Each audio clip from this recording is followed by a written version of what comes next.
All right, y'all, we give praise, esteem, and honor to Abba and Shamayim in the name of Yahushua HaMashiach this day. And we're going to pick this up in John chapter 5 and verse 39. Search the scriptures, and if you think you have eternal life, and there they was testified me. And you would not come to me that you might have life.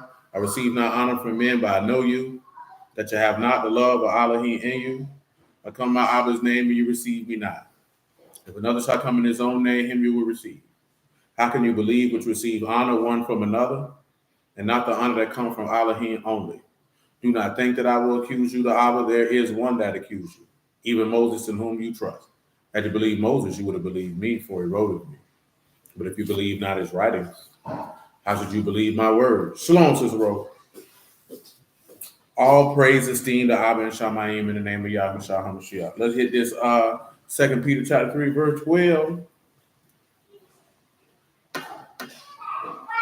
Shalom, Sister Erica. I'm running behind, man. My phone went out, and it's been them niggas at T-Mobile done with Box Ross, boy. You hit me?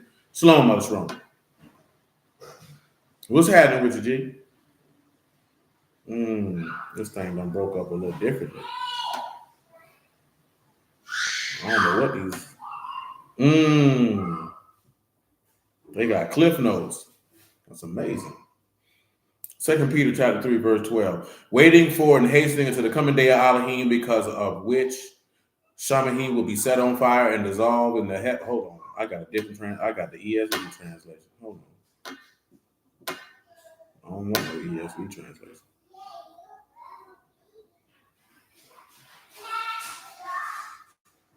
Dang, I got to remember how to change it, John. I had to get another phone, man.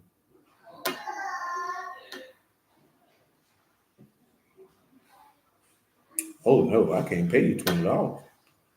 I just know I don't want no ESV. That's why I got all that stuff on there. My God, today. I ain't even know I had a login on this hoe.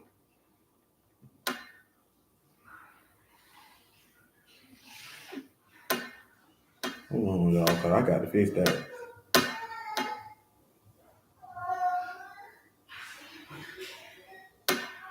I got to figure out which one that is. They want niggas to buy Bibles. I ain't buying no Bible on the phone.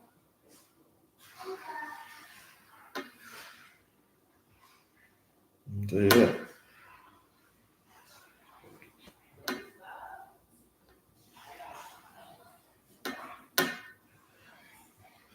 There it is. Yeah, there we go. We back to normal. 2 Peter chapter 3, verse 12. Looking forward and hastening to the coming of the day of Elohim, wherein Shamahim being on fire shall be dissolved, and the elements shall melt with fervent heat. Nevertheless, we, according to his promise, look for a new Shamahim and a new Arats, wherein dwell righteousness. Wherefore, beloved, seeing that you look for such things, be diligent that you may be found of him in shalom, without spot and blameless, and account the long suffering of our Lord salvation, even as our beloved brother Paul also, according to the wisdom given unto him, have written unto you, as also in all epistles, speaking in them of these things, in which are some things hard to be understood, which they that are unlearned and unstable wrest, also the other scriptures, unto their own destruction. Shalom, Eric. Shalom, Jay. So what's happening, man? Shalom, Brother Robert, man. Peace, Brother Joseph, man.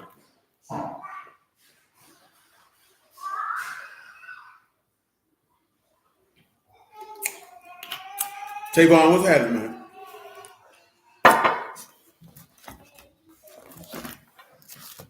Let me see where we was at. What was it? Philippians 1, and then we'll move around. Yeah, that sounds about right. 1 and 12, if you would. Shalom, 10K. Shalom, Howdy. What's happening, Mika? Philippians chapter 1, verse 12. Matter of fact, make it verse 11. I'll make it 8. Because I don't know if I went through them verses properly on Wednesday. For Elohim is my record, how greatly I long after you in the bowels of Yahushua HaMashiach. And this I pray, that your love may abound yet more and more in knowledge and all judgment. So pause. The thing that he said that he would want to abound more and more is knowledge and all judgment. So I want to pause, and I want to focus on the judgment part. So we're going to go to some places that you already know. And we're going to go to Psalms 37. And of course, Jeremiah 9. And we're going to focus on the judgment part because the judgment part is important.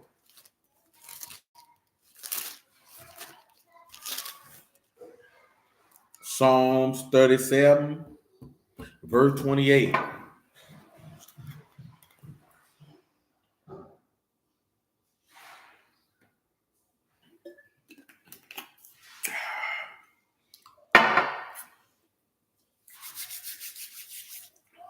For Yahuwah loved judgment and forsake not his saints. They are preserved forever, but the seed of the wicked shall be cut off. So the first thing we want to establish, it says that he loved judgment. You need to know what that means. You need to know what that represents. I know you know it's mishpat, but for those who don't know, we want to put that out there. Mishpat, mean, shan, pay, tet. It's a masculine noun. Judgment, justice, ordinance, judgment, process and procedure. Sentence and execution, but also the art of deciding a case, but also justice, right, and the rectitude or attributes of God and man. Proper, fitting, custom, manner, and plan, divine law. Measure, due order, that which is right. But I want to talk to you about rectitude. And I also want to talk to you about attributes, because this is why he loved judgment. Now you have to ask yourself, what does judgment actually represent?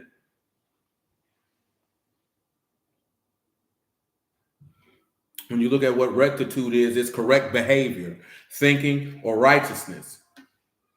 So this is correct behavior or correct thinking. He said he loves that. So I'm going to go to a particular story of which you should know ever so well. Come over here to 1 Kings, and let's look at King Solomon.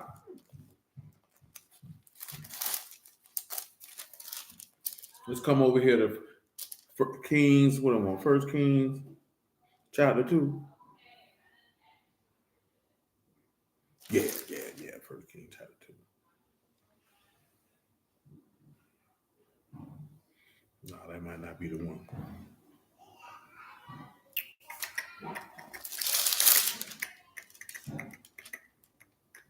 First Kings chapter 3, what we need. 1 Kings 3 and 5. We'll start with that. 1 Kings 3 and 5. In Gibeon, Yahuwah appeared to Solomon in a dream by night, and Elohim said, ask what I shall give you.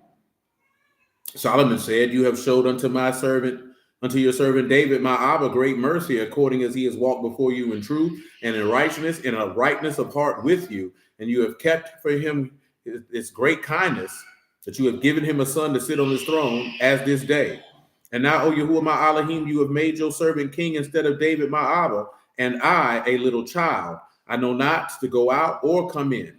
And your servant in the midst of your people, which you have chosen, a great people, cannot be numbered nor counted for multitude. Give therefore your servant an understanding heart to judge your people, that I may discern between good and bad. For who is able to judge this so great a people? Now, let's look and see what that means.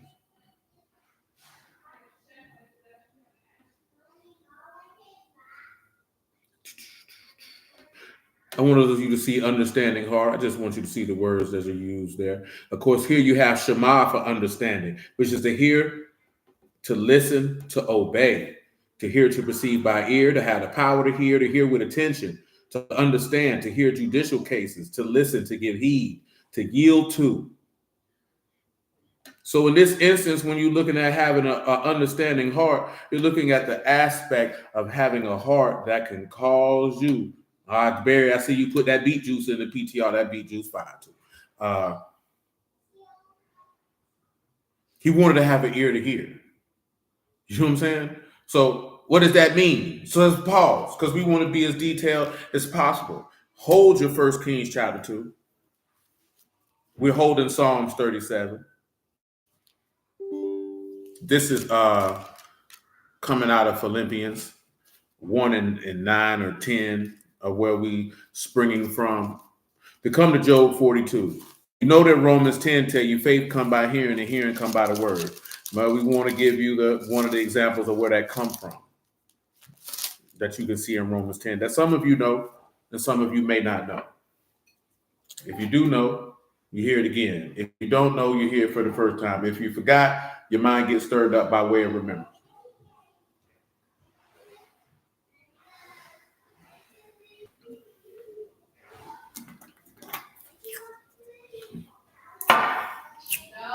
Job 42:1. Then Job answered Yahuwah and said, I know that you can do every, and no thought can be withholden from you. Who he that hide counsel without knowledge? Therefore I have uttered that I understood not, things too wonderful for me, which I knew not. Here I beseech you, and I will speak, I will demand of you, declare you unto me. I've heard of you by the hearing of the ear, but now my eyes see. I've heard of you by the hearing of the ear, but now my eyes see. Now he's asking for an understanding heart, but in this instance, he wants the ability to hear God. Now he said he wanted the ability to discern between good and bad. You know, we're going to look at Hebrews 5 for that. So he wanted a heart to hear the word. So when he asked for an understanding leb, he wanted a heart that would cause him to be able to hear. Now, judge in this verse in Kings is Shaphat. So this is to be able to judge or to govern, vindicate or punish, act as a lawgiver or a judge, or to decide controversy, to execute judgment, so on and so forth. In this instance, it's the ability to judge or govern.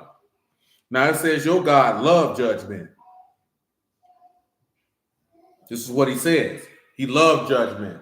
So that means he loves the ability for individuals to know, to have a correct way of thinking. And that's an important attribute and understanding when you look at being a servant of God, is having the right way of thinking. This ain't talking about no doctrines, man. This is talking about how we behave, how we make decisions, right way of thinking. You understand? So pause on that. Hebrews 5.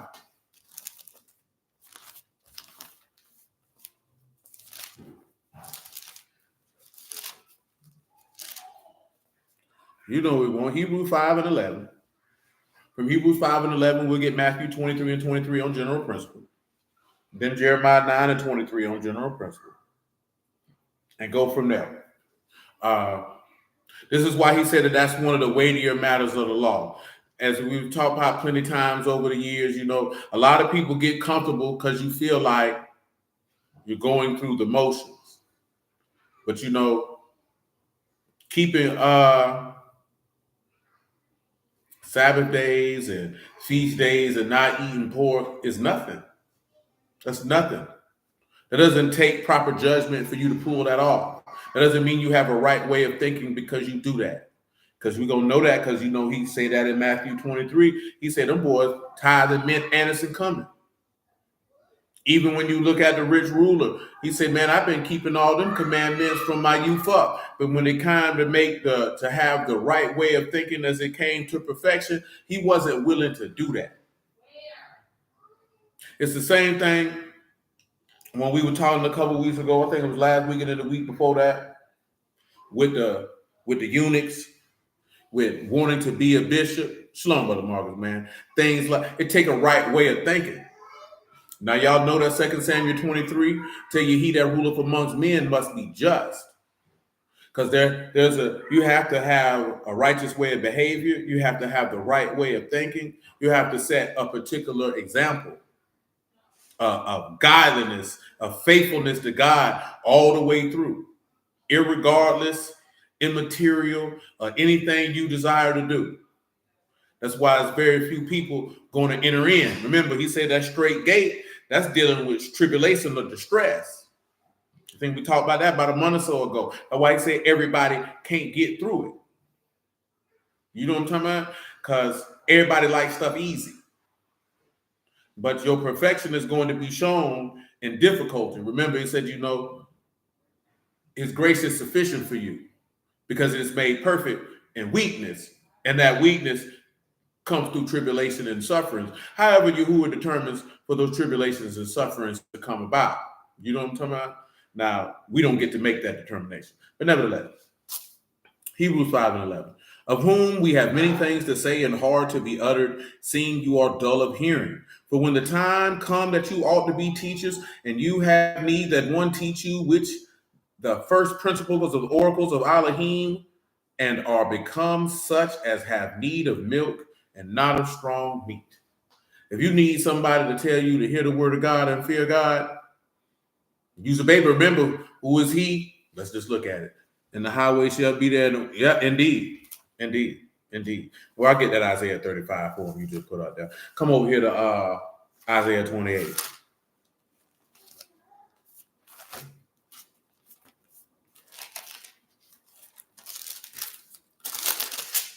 (28:9). Y'all know the time.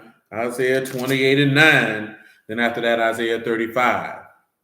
Whom shall he teach knowledge, and whom shall he make to understand doctrine? Are weaned from the milk, drawn from the breast. For precept upon precept, precept upon precept, line upon line, here a little, there a little. Now I ask this question for memory's sake. Who remembers what the word doctrine in Hebrew is, or what it means? Who remembers what the Hebrew word for doctrine in Isaiah 28 is and or means? So if you don't remember what the Hebrew word is, obviously this is an open book test, so you can look it up. You can tell me what it means.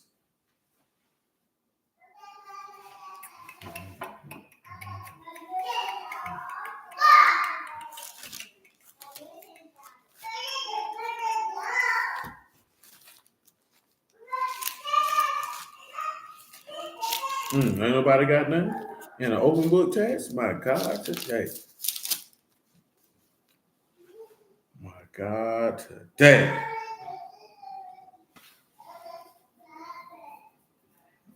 I got time. Indeed. Report, tithing, shemua, gospel. So you have to be a full age to understand the gospel. It's what's being communicated. If you still on milk, the law and the prophets was until John. If you still talking about that, you still on milk. You know what I'm talking about? But yeah, come back to Hebrew 5. I skipped to 35 ahead of time. I wasn't supposed to be there yet. My God, today.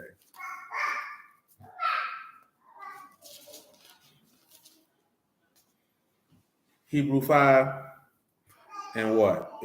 12. He said, when you need that somebody teach you again, which will be the first principle because the oracles of Elohim, you have need of milk and not of strong meat. For everyone that uses milk is unskillful in the word of righteousness, for he is a babe. And that would be the biggest problem is you got people, you trying to execute judgment. Remember, we're talking about the rectitudes or correct thinking. Because he said he loved judgment. So there's supposed to be a correct way that you think.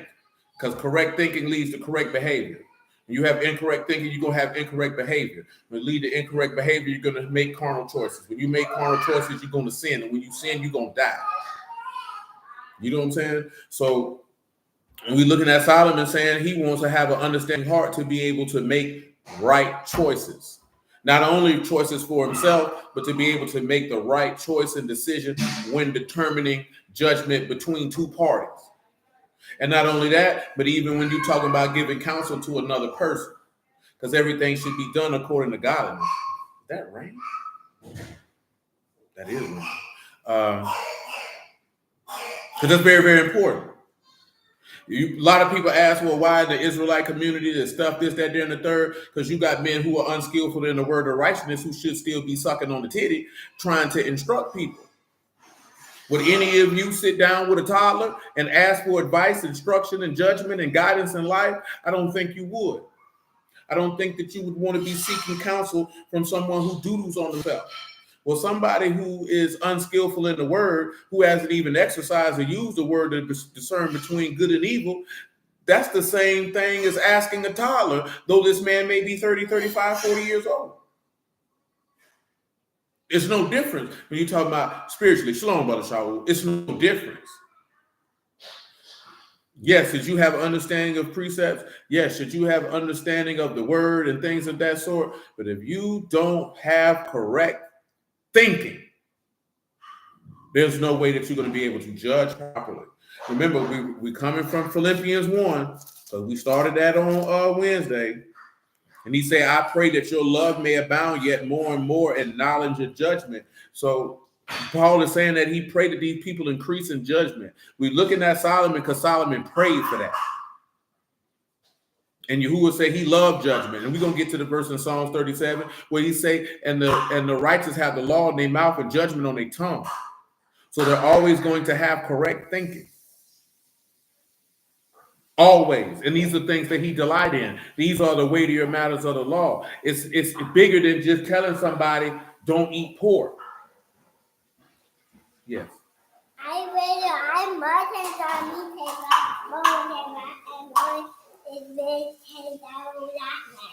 Okay.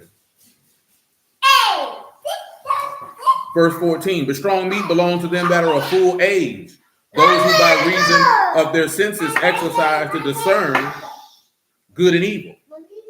Now let's look at senses exercise. What does that mean? Hush. Hush. Hush.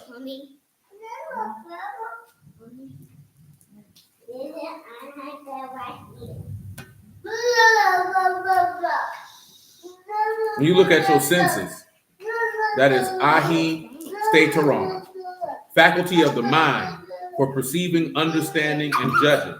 And we could look at that in regards to what we've seen in 1 Kings.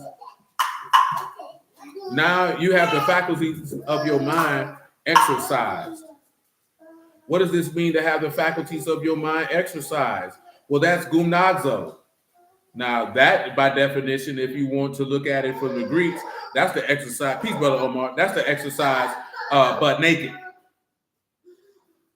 in a palasteria or school of athletics. But the secondary definition is to exercise vigorously in any way, either your body or your mind.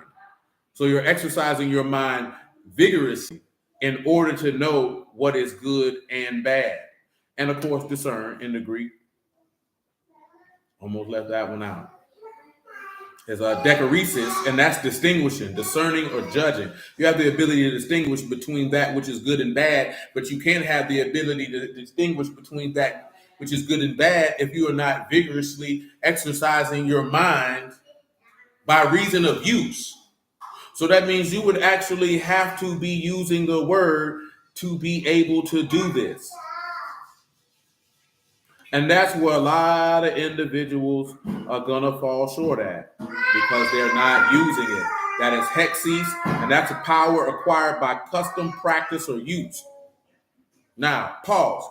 Ecclesiastes 8 and 5, since he talked about power by word or custom, practice, or use, just on general principles. We are holding 1 Kings chapter 3, Psalms 37, Philippians 1.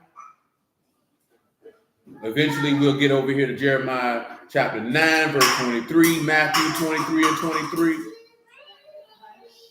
Hey, be quiet, because you're being like that on purpose. And you know it. And you're doing that to agitate your mama. Cut it out. Ecclesiastes 8 and 4. Well, the word of the Malik is power. And who may say unto him, what do you? Now, it says by use of custom or practice. How can you have now what the word of the king is? You know that Yahushua is the king. You know that he brought forth the word. But what is the power here? That is Shilton, if you recall. Shan, Lamad, Tet, U, and Nun. That's mastery. Wherever the word of Yahushua is, there is mastery. But what are you mastering?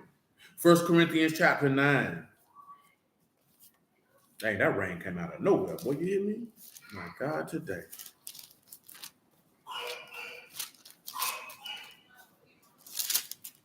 First Corinthians chapter 9, verse 24.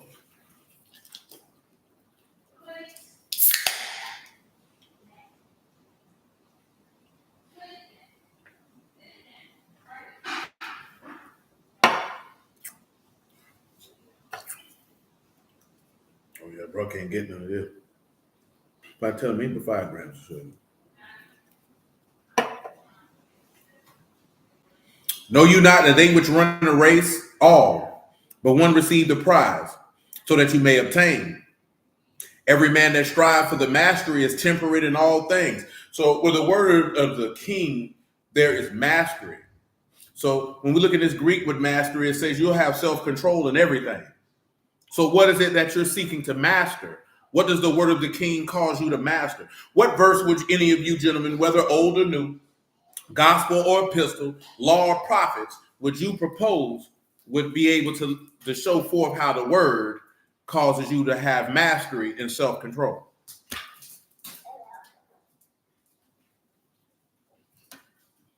What verse would any of you gentlemen offer, or any of you ladies offer for that matter? It don't matter who do it.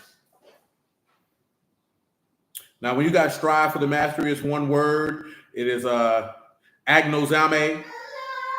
We don't care about contesting in gymnastic games, but it says it's a metaphor to contend with struggles, with difficulties or dangers, to contend with adversaries, to fight, to labor fervently, to strive. So what adversary are you contending with? And of course, you know, temperance here is going to be your self-control, your ability to exhibit self-government and to conduct oneself temperately. And again, is drawing from athletes who prepare themselves for the games, who abstain from unwholesome food, wine, and sexual indulgence. Of course, y'all know that with a lot of boxers, how they won't have intercourse during training camp. Proverbs 25 and 28. Yes, sir. I'll grab that in a second.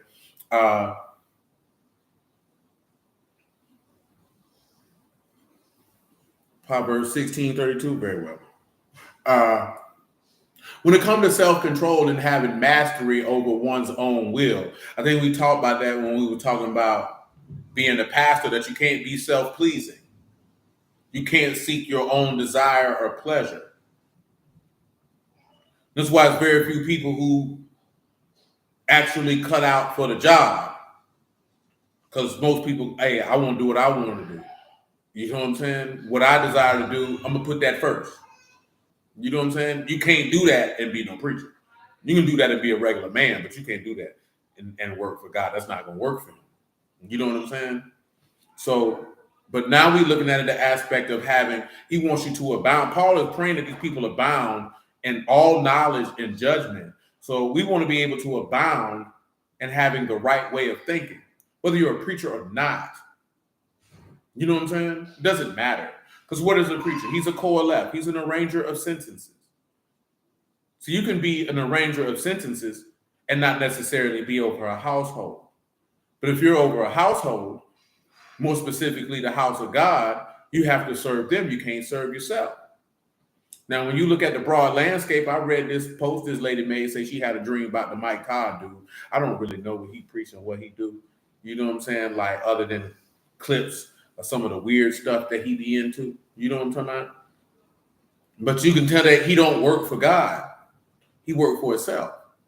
You can tell that by some of the messages that he brings forth. Everybody who claim they're Israelite who preaching the word, that don't mean they work for God.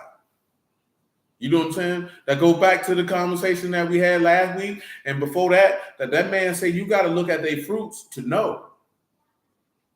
That's why he gave the qualifications for you to know. Romans 8 and 13, very well. I'm trying to give other people space if they wanted to offer something before I read what y'all came with. You know what I'm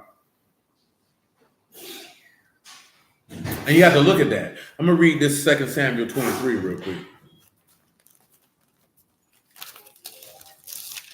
Man, these people had me on hold for about 4 or 5 hours because my phone screen finally went out. They ain't want to fix it. They want to give me another one. And these stupid bastards cut off my cellular data. And the dumb niggas didn't know how to figure out how to get the SIM card to work. And I was without cellular data from about 12 to 4. Sitting between Best Buy and T-Mobile all day.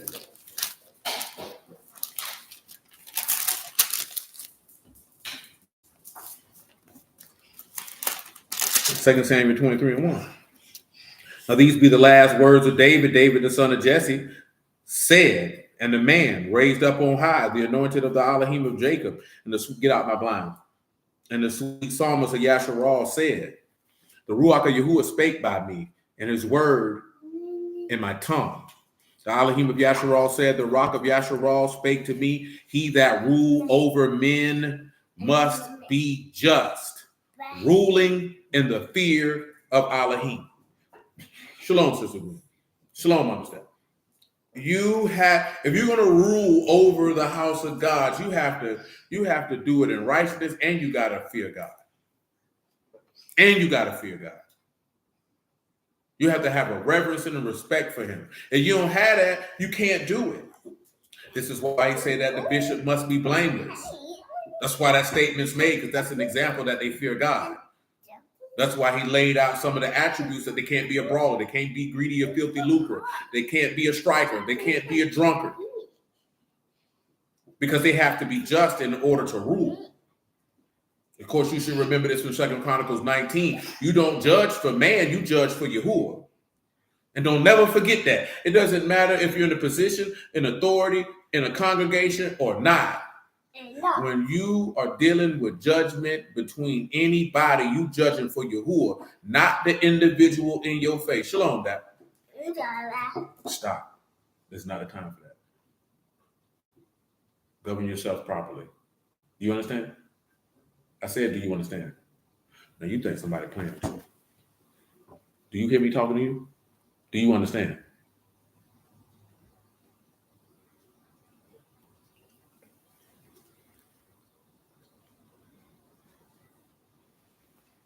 Now, let's continue. 1 Corinthians 9, and then I'll get what y'all got on it.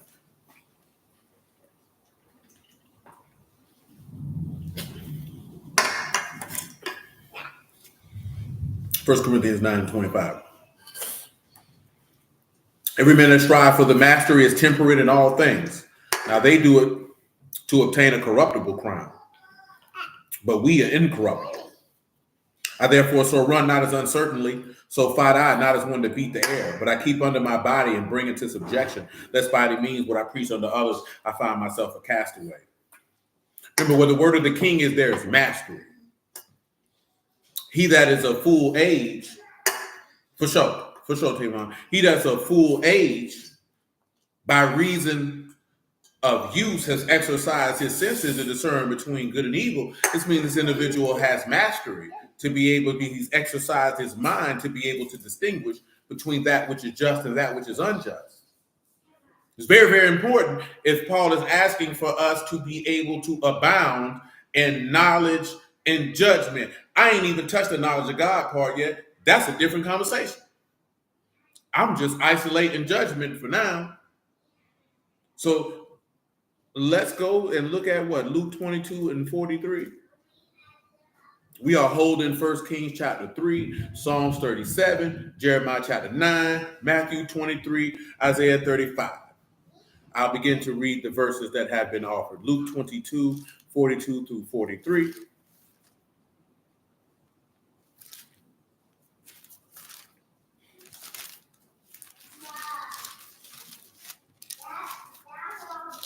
Man, I forgot what I asked y'all for them verses for. I'm sorry.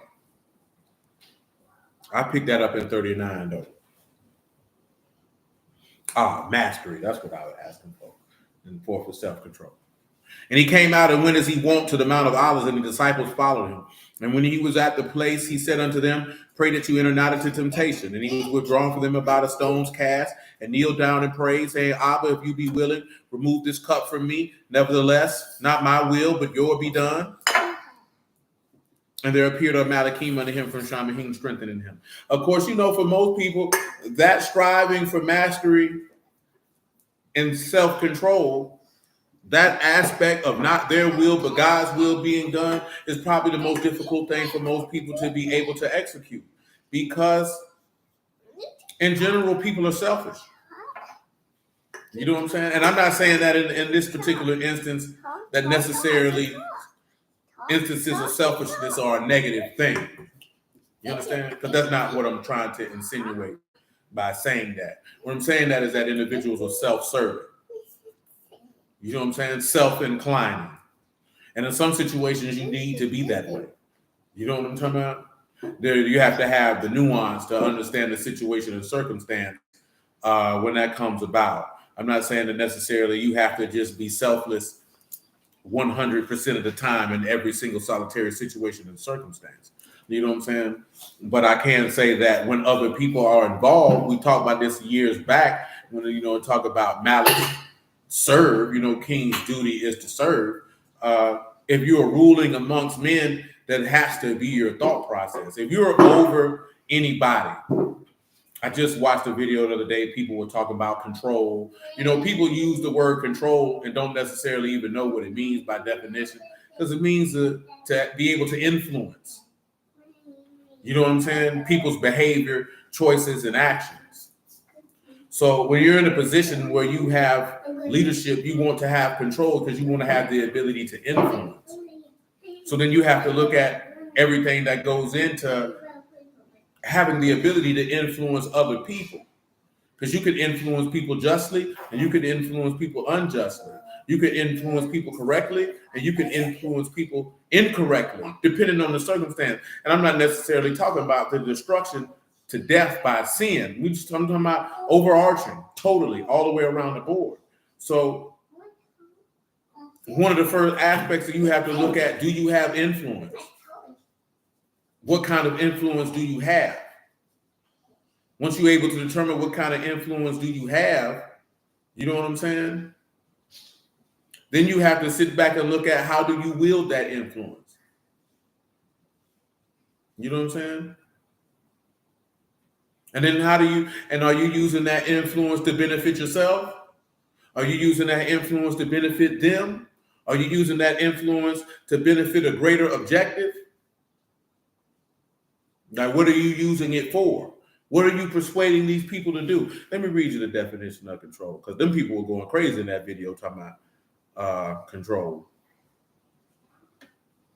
It was mainly about women were talking about how they didn't like a controlling man. Some of the men got triggered. I don't know what they had going on with that, but nevertheless, the power to influence or direct people's behavior or the course of events, to determine the behavior or to supervise the running of, to have the power to run something in an orderly way. Now, remember, Paul made that statement into one of the congregations, to set things in order and to run things orderly. But how do you even begin to run something orderly? To run something orderly, there has to be a set of instructions. Those set of instructions have to be imparted, and they have to be taught diligently for an extended period of time. When I say an extended period of time, I'm not necessarily talking about 5-10 years, but there has to be a time of process. You can't expect someone to run something orderly and you ain't told them nothing. You know what I'm saying? That's just not how that works. Human beings don't operate like that. As much as we would like for people to pick up on things by watching how you operate, that's just not how most people learn, to be 100% honest. You know what I'm saying? And you can't really have influence over a group of people and do that. Even with this example that Mashiach gave through his actions, he still sat down and taught the people. Even with the example that Yahuwah himself showed to the people in the wilderness, he still taught them exactly how he wanted them to function. If you always remember what he told Moses, he said, make it according to the pattern that I showed you in the mount. This is the order and the way that I want this done. Show them explicitly and directly and with express written consent the exact intent of what I want done. So when they don't do it, I can hold them responsible for it because you have been told. I've told you this plenty of times, man, you can't hold your children responsible for that which you did not teach them. If you didn't take the time to teach it to them, how the hell were they supposed to know? You know what I'm saying? And I think that the most part is that come into, indeed, Omar, indeed. That come into the aspect of we don't be wanting to teach. You don't want to take the time out to teach. I've told you this plenty of times. You feel like you told somebody something one time and they should have got it. Well, everybody is not that perceptive. Everybody is not that mentally adept to hear something one time and master it. How many of y'all were taught something one time and mastered it on a consistent basis? Probably no one. There may be certain things that you're good at and you mastered it, but that's not a normal process of life. That everything you heard at one time and you mastered it. You know what I'm saying? It's just not the reality. So this is part of the reason why Yahushua manifested in the flesh, to be that living example of what it is that he wanted done. And I ain't talking about just keeping commandments. I'm talking about representing the character of God. And he still sat down and taught them people. He still sat down after the resurrection and taught his apostles. He still taught these people exactly what he wanted them to do. We always have to remember that. What you think the purpose of him having assemblies for? For you to be taught what to do, so that when you receive that anointing, you wouldn't have no need for any man to teach you, because now God resides in you, and that what you were taught is now living in you, and it's a living manifestation of your God while you walk in the flesh. You know what I'm talking about? But he still told you that you can't hear without a preacher. So that means somebody has to teach you exactly what it is that he wants you to do so that you can master it. I've told you a million times, man, if you want to see how to operate, just look at your God and how he operated, and everything will be smooth.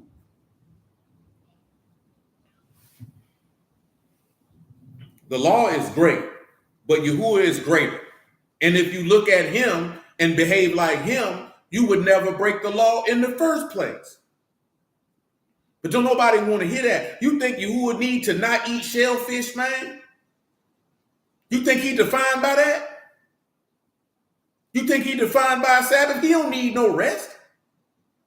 He's not defined by that. But can you be defined of being abundant in goodness and truth, being merciful and gracious, being long-suffering, having mercy, forgiving sin, iniquity, and transgression, delighting in judgment, mercy, and loving kindness? Can you encapsulate that and represent that in your actual life, so that when this man told you, love your enemies, and you thinking, oh, that's some weakness, when Yahuwah loved you when you was his enemy? So when he tell you be perfect like your Father in heaven is perfect, he's telling you to be a walking manifestation of this man's character. And therefore you would be in perfection. You would never sin, because you would be walking like him. You would be moved. You would literally have the mastery of self-control, because you would have a more desire to please him than to please yourself. We talk about this all the time when we talk about kafats, to take pleasure and delight in what he take pleasure in. We just read it last week. Men are lovers of themselves more than lovers of God. Well, what does that look like? Hey, man, we had cucumbers, leeks, and melons. You lined up at your neighbor's house, neighing after your neighbor's wife. You say you delivered to come into my house and worship other gods and to steal and to do all this other type of stuff and oppress your brother and everything of the sort. We talk about this plenty of times. Do you understand how bad it got to be that Yahuwah was willing to lower the standard to keep you in the land if you just kept the Sabbath, and you couldn't even do that? Couldn't even do that. My God, today. So when we talk about abounding in judgment, and judgment is in this regard as being the rectitude or the attributes of Elohim, correct thinking. See, the verse I had was, let this mind be in you, the same mind that was in Yahushua HaMashiach, that he that suffered in the flesh would cease from sin, that he should no longer live the rest of his time in the flesh to the lust of men, but to the will of Elohim. You know what I'm saying? Let's come over here to Isaiah 26 and 4. But you know I'm going to go up to verse 3 though.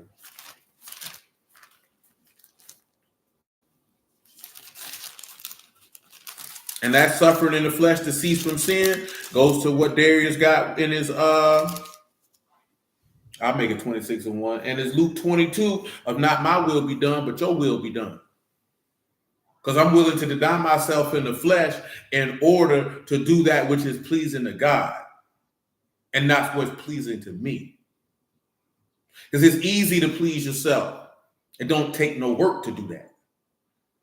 It takes something to deny yourself that which is pleasing to you in order to please your God. It takes something to do that. And you know what that takes? An unwavering, unbreakable, unshakable faith, love, desire, and reverence for your Father in heaven. That's what it takes. And that's an intangible. That's not something that any man can give to you. God got to give you that. I can't give you that. The person sitting next to you can't give you that. God got to give you that. What's up, Nola? But you have to want that. If you don't want that, then you're not going to have it. You know what I'm saying? And that's a part of sitting down and counting the cost. Do you have enough to pay? Because I'm not here to tell anybody what they can and can't do. The only thing I can say to you is that what you want to do? You know what I'm talking about? I won't tell you what you can't do. I can tell you what it looks like you don't want to do. You can do whatever it is that you desire to do. Do you have the desire? You know what I'm talking about? And only you can answer that question when you look yourself in the mirror. I can't answer that for you. I can give my expert opinion if I'm like, oh yeah, this nigga don't want to do that. But guess what that's going to be based off of? Not my personal feeling, thoughts, or opinions of you. It would be based off the behavior that you exhibit. Your behavior going to tell if this is what you want to do or not. That's why when he tell you about their fruits, you going to know them. All you got to do is look at people's behavior. Their behavior will show you exactly what they want to do and where they want to be. Because I keep seeing people share that same post. Stop telling women to pick better men and tell men to be better men because men be faking their whole personality. Man, most people out here faking, period. You know what I'm talking about? But there has to come a point in time where you have to take responsibility for the people that you allow in your life. And if you made a bad decision to let the wrong person in your life, then you look at yourself and say, what was it about me that I thought that this was acceptable to allow? Or what is it that I'm exhibiting that this causes these type of people to gravitate towards me? And then once they gravitate towards me, why do I continuously entertain this? Why am I disregarding this? Why am I turning my head to that? Why am I blinding my eyes to this? Because, boy, you can make your mouth fry fish. Ain't nobody finna tell me somebody is expert enough in deceit to fake who they are for 5 to 10 years, and then just magically they change out the blue, and you just caught by surprise. You lying to me. You know what I'm saying? You knew that woman wasn't about nothing. You knew that man wasn't about nothing. You knew it for a long time. You felt it in the pit of your soul. You seen it in your brain was warning. There were certain things that were going on, but for whatever reason, you disregarded it. Or you just, like we talked about last week, you naive and you inexperienced. Now, I could give you a pass if you inexperienced because you don't know what you don't know. So you're not going to be able to recognize what you've never seen. But to hear people in their mid-30s and late 40s screaming that, you're not that inexperienced. And I ain't talking about being inexperienced in the aspect of interpersonal relationship dynamics. You're not inexperienced with dealing with people. So this is why you have to abound in judgment more and more. So these type of things don't happen. But then you would have the right way of thinking. And because you've been weaned from the milk and drawn from the breast to be able to understand good tidings, that means that you would exercise the faculties of your mind to be able to distinguish between that which is good and bad. And because you would be able to distinguish between that which is good and bad, you would be able to let the word of the king have mastery, which means you would be temperate in all things. And because you have self-control in all things, you will not allow your flesh, your emotions, your affections, or anything of the sort to blind you. Because this man does not tell you for no reason that the heart is deceitful above all things and desperately wicked. I told you that 2 weeks ago, and I'm going to tell you again. Your inward man, or the seat of your emotions, your flesh, your lust, they will lie to you. And I told another person that again, just like I told that lady last week. If God is telling you your emotions will lie to you, and if God is telling you through Paul that sin will deceive you, which in that sin is rooted in your flesh, because he say, lust conceives sin, and sin bring forth death. Sin can't come about until lust is conceived. So it's going to go back to the root again, which is your desire. And your desire will lie to you. And your desire will tell you a wicked man ain't that bad. A wicked woman ain't that bad. Him talking to me, it's not a big deal. Him doing that, yeah, it'll lie to you. This is part of the reason why you should not be engaged in any coitus or sexual activities with any man or woman at all, because it'll cloud your thought process of you looking and discerning on who they really are, because your desire is going to be inflamed, especially if you like the way that they touching you. You know what I'm saying? So your desire for the way this person is touching you, you will disregard a multitude of negative attributes that this person is showing to you. I'm telling you, man, I promise to you, unless a nigga was trained at Quantico to be a part of the Central Intelligence Agency, or he is a Federal Bureau of Investigation agent who has been trained stealthily and deftly in the arts of deception, man, the average person out here ain't that good at lying, man. I promise you these niggas not that good at lying. They really not. You know what I'm saying? People are really not that good at lying. We are real good at lying to ourselves. Most of these preachers you think, he lying. That nigga ain't good at lying. Now they good at causing you to doubt your reality. They good at manipulating the word to be self-serving, playing on your ignorance of the text, which is why you need to be more noble than those in Thessalonica and search the scriptures daily to see if them things are so. I don't care who telling it to you, myself included. You shouldn't be sitting here bobbing your head to the beat. You should be making sure that the word say what this person is saying to you. I don't care how much you like them. I don't care how much you don't think they would lie to you. That's not the point. That's not the point. If your God told you search the scriptures and because you think you have eternal life and they testifying in me, if he telling you to do that, why you not doing it? Why you not doing it? If he told you to seek out the book of Yahuwah and read, why you not doing it? If the Spirit through the Apostle John told you, blessed is he who read and keep the words of this prophecy of this book, why you not doing it? That's insane. Especially if you have not received this man, Ruach HaKodesh. That's doubly insane. That's doubly insane. If you invest more time in everything other than getting this man's spirit and you don't have it, there is something clinically wrong with you. You shouldn't have more energy for anything else if you are bereft of this man's spirit. That is absolutely insane. And you say that's what you want. You know what I'm talking about? You can't be that singly focused on nothing and you ain't sealed. Nigga, don't you know if you die, you going to hell? He said, if you don't have the spirit of a Mashiach, you're none of his. That don't bother you? It's not the first time we've had to mention that. That don't bother you? You got energy for this and energy for that and energy for this and energy for that, and you ain't sealed? That's wild. That is absolutely wild. I'm talking about if you say that's what you want.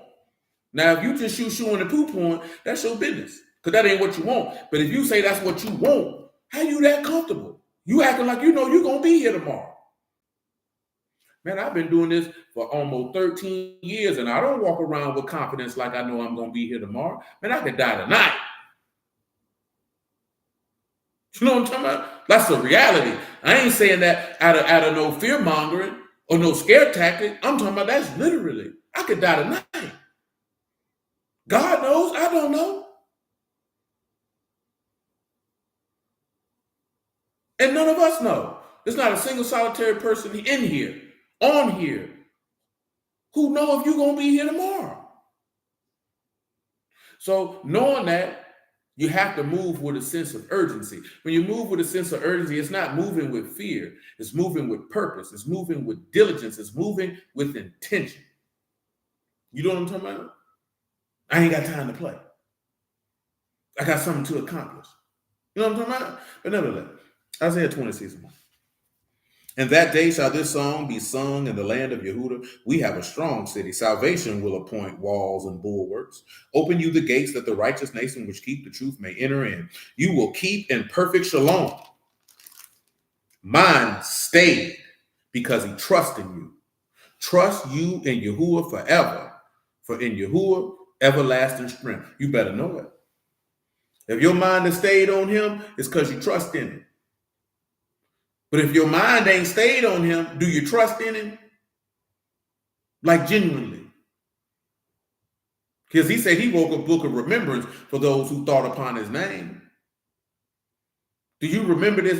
And when you thinking upon his name, we ain't talking about, oh, Yahuwah in your brain. We talking about merciful and gracious, long-suffering, abundant in goodness and truth, merciful. Shalom, RT. Forgiving sin, iniquity, and transgression. Do you bring that to remembrance in your behavior and your interactions with others? Do you exercise loving kindness, judgment, and righteousness, the things that he take pleasure in? Is your mind stayed on that? Because if your mind stayed on that, then that shows that you have Batak in him, Amuna in him, Amath in him, Aman in him. That's where the proof of that is at. That's how you would be able to abound in knowledge and judgment. That's what that love is going to manifest and show that. You know what I'm saying? That's a tangible manifestation of what that looked like. See, we're not talking about just reading the past. We're talking about seeing that so you can actively take that and do that. So the power of God can be seen in you and others can see it and say of a truth, the living Elohim is in you. They would have no choice but to acknowledge that. See, we think people are going to acknowledge it because your doctrines is so fierce. Man, that junk ain't hitting on that, man. Man, that junk only hit on something when you in theological circles, man. When you in circles with people who argue the word. But when you talking about you going out there to them lost souls that need Savior, they don't care nothing about all that. They're not looking for none of that. That's what a lot of brothers don't understand because they done separated themselves from the people that they don't know that regular everyday people. They don't care about that. They don't care about your doctrinal breakdowns, my nigga. They don't care about none of that. They don't care nothing about cutting up. They don't care about none of that. These people looking at who you are, how you live. Are you are who you say you are? Do you represent what it is that you proclaim? Do you love and fear the God you telling me to love and fear? You can't tell me to fear God, and I seen you creeping out them hoes' house last night. Fear God where? You don't. Why should I? You know what we like to hear? You know, ain't nobody perfect. We all fall short. Nah, stay from around here, because nobody want to hear that. You can't come around here and tell me keep the commandments, and then when I catch you down bad, you want to tell me, you know, everybody falls short. Oh, nigga, get out of my face, man. Nigga, you flaw. Yeah, man. Regular everyday people, they're not respecting that. That's only respected in the hypocritical circles of other scriptural theologians, whether Christian or Hebrew. They respect that. Everyday people, they don't respect that. Because you in their face condemning them for their behavior and you doing the same thing. They don't respect that. They not going to listen to you. They not going to follow you. They not going to take heed to you. You can't say I'm a godly woman and then disrespect your husband and do your children dirty. Ain't nobody finna listen to you. Ain't nobody finna listen to you. You cussing niggas out. Ain't nobody finna listen to you. They right there whole crazy. Get this raggedy hoe out my face. Oh, funky hoe, they gonna talk to you the same way. You can't tell, you cannot go around a group of men talking about you godly and you beating up your wife. You neglecting your children. You disrespectful to niggas and you smashing every woman you see. But ain't nobody finna listen to you. I don't care how much doctrine you got right. Ain't nobody finna listen to that. Get this nigga out of here. Who brought this nigga around here? Why does this nigga keep coming over here?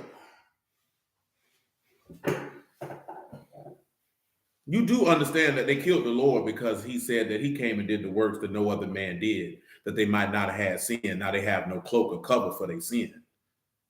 He wasn't walking around there cutting them people's doctrines up. He was showing how these people were unfaithful and hypocritical. And they didn't like it. Man, when the hearts of men get exposed and you able to lift their skirt up so all they wickedness show, man, ain't nobody finna like you, man. That's why people don't like to have them conversations. But nevertheless, what else we got? I'm sorry. I got that there, boom, boom. Romans 8 and 13, that what Kalisa got. Come over here to Romans 8 and 13. I take it up to verse, I take it to verse 7, though. Well, verse 5, because it's aligned with what I discussed, and it'll lead into her verse 13 and 12. And anything I just said, man, you just have to weigh and consider that. That's all. You just got to weigh and consider that. There's one thing I told you for the entirety of the time that we've been here. All I can do is give you information you have to weigh and consider. Because at the end of the day, the decision rests with you. I can't make you do nothing. You know what I'm talking about? I just had a conversation with a lady about that when they were talking about Adam and Eve. And I'm like, you know that he couldn't stop her from doing nothing. You can't stop somebody from doing something unless you're going to physically restrain them. Like you could tell how many of y'all told your children don't do this and they looked you right in your face and did it anyway? You know what I'm talking about? Because Yasharal literally dealt with Yahuwah and he said, don't do this, and they did it anyway. I guarantee you a lot of you told your kid, don't you put your hand on that stove, and he put his hand on that stove anyway. And then came and told you hot. Unless you was going to physically restrain them, how was you going to stop them? That is the arrogance of man, to think that you have the ability to literally stop somebody from doing something. The only thing you can do is give them the information. The choice rests with them if they gonna listen or if they not. And if they don't listen, then guess what? You cannot play the victim to the consequences of your own choices. Nobody victimized you. You victimized yourself. So take personal responsibility and accountability for the choice that you made. You got to deal with that. You can't try to push that off on somebody else because it didn't go how you wanted it to go. Because guess what? Everything in life is not going to go how you want it to go. Who told you that? I see the Genesis 9. I got you on that. Somebody start telling to do the opposite. You know something I learned, man, as a child? Especially with Muffin when she was a little girl, that if I wanted her not to do something, I literally would tell her the opposite. Because I noticed if I told her to do something, to not do something, she felt the need to, I'm finna see what that's like. So I definitely would just tell her to do the opposite, and she wouldn't do it. You know what I'm saying? Because what ends up happening, I notice, is the curiosity gets stoked. You know what I'm saying? Which is why I've always told you, and you can see it in the word, if you tell a child not to do something, then you should take the time to give them the understanding on why they shouldn't do it versus, hey, don't do that. Because their curiosity gets stoked, so now they want to wonder, well, why you don't want me to do that?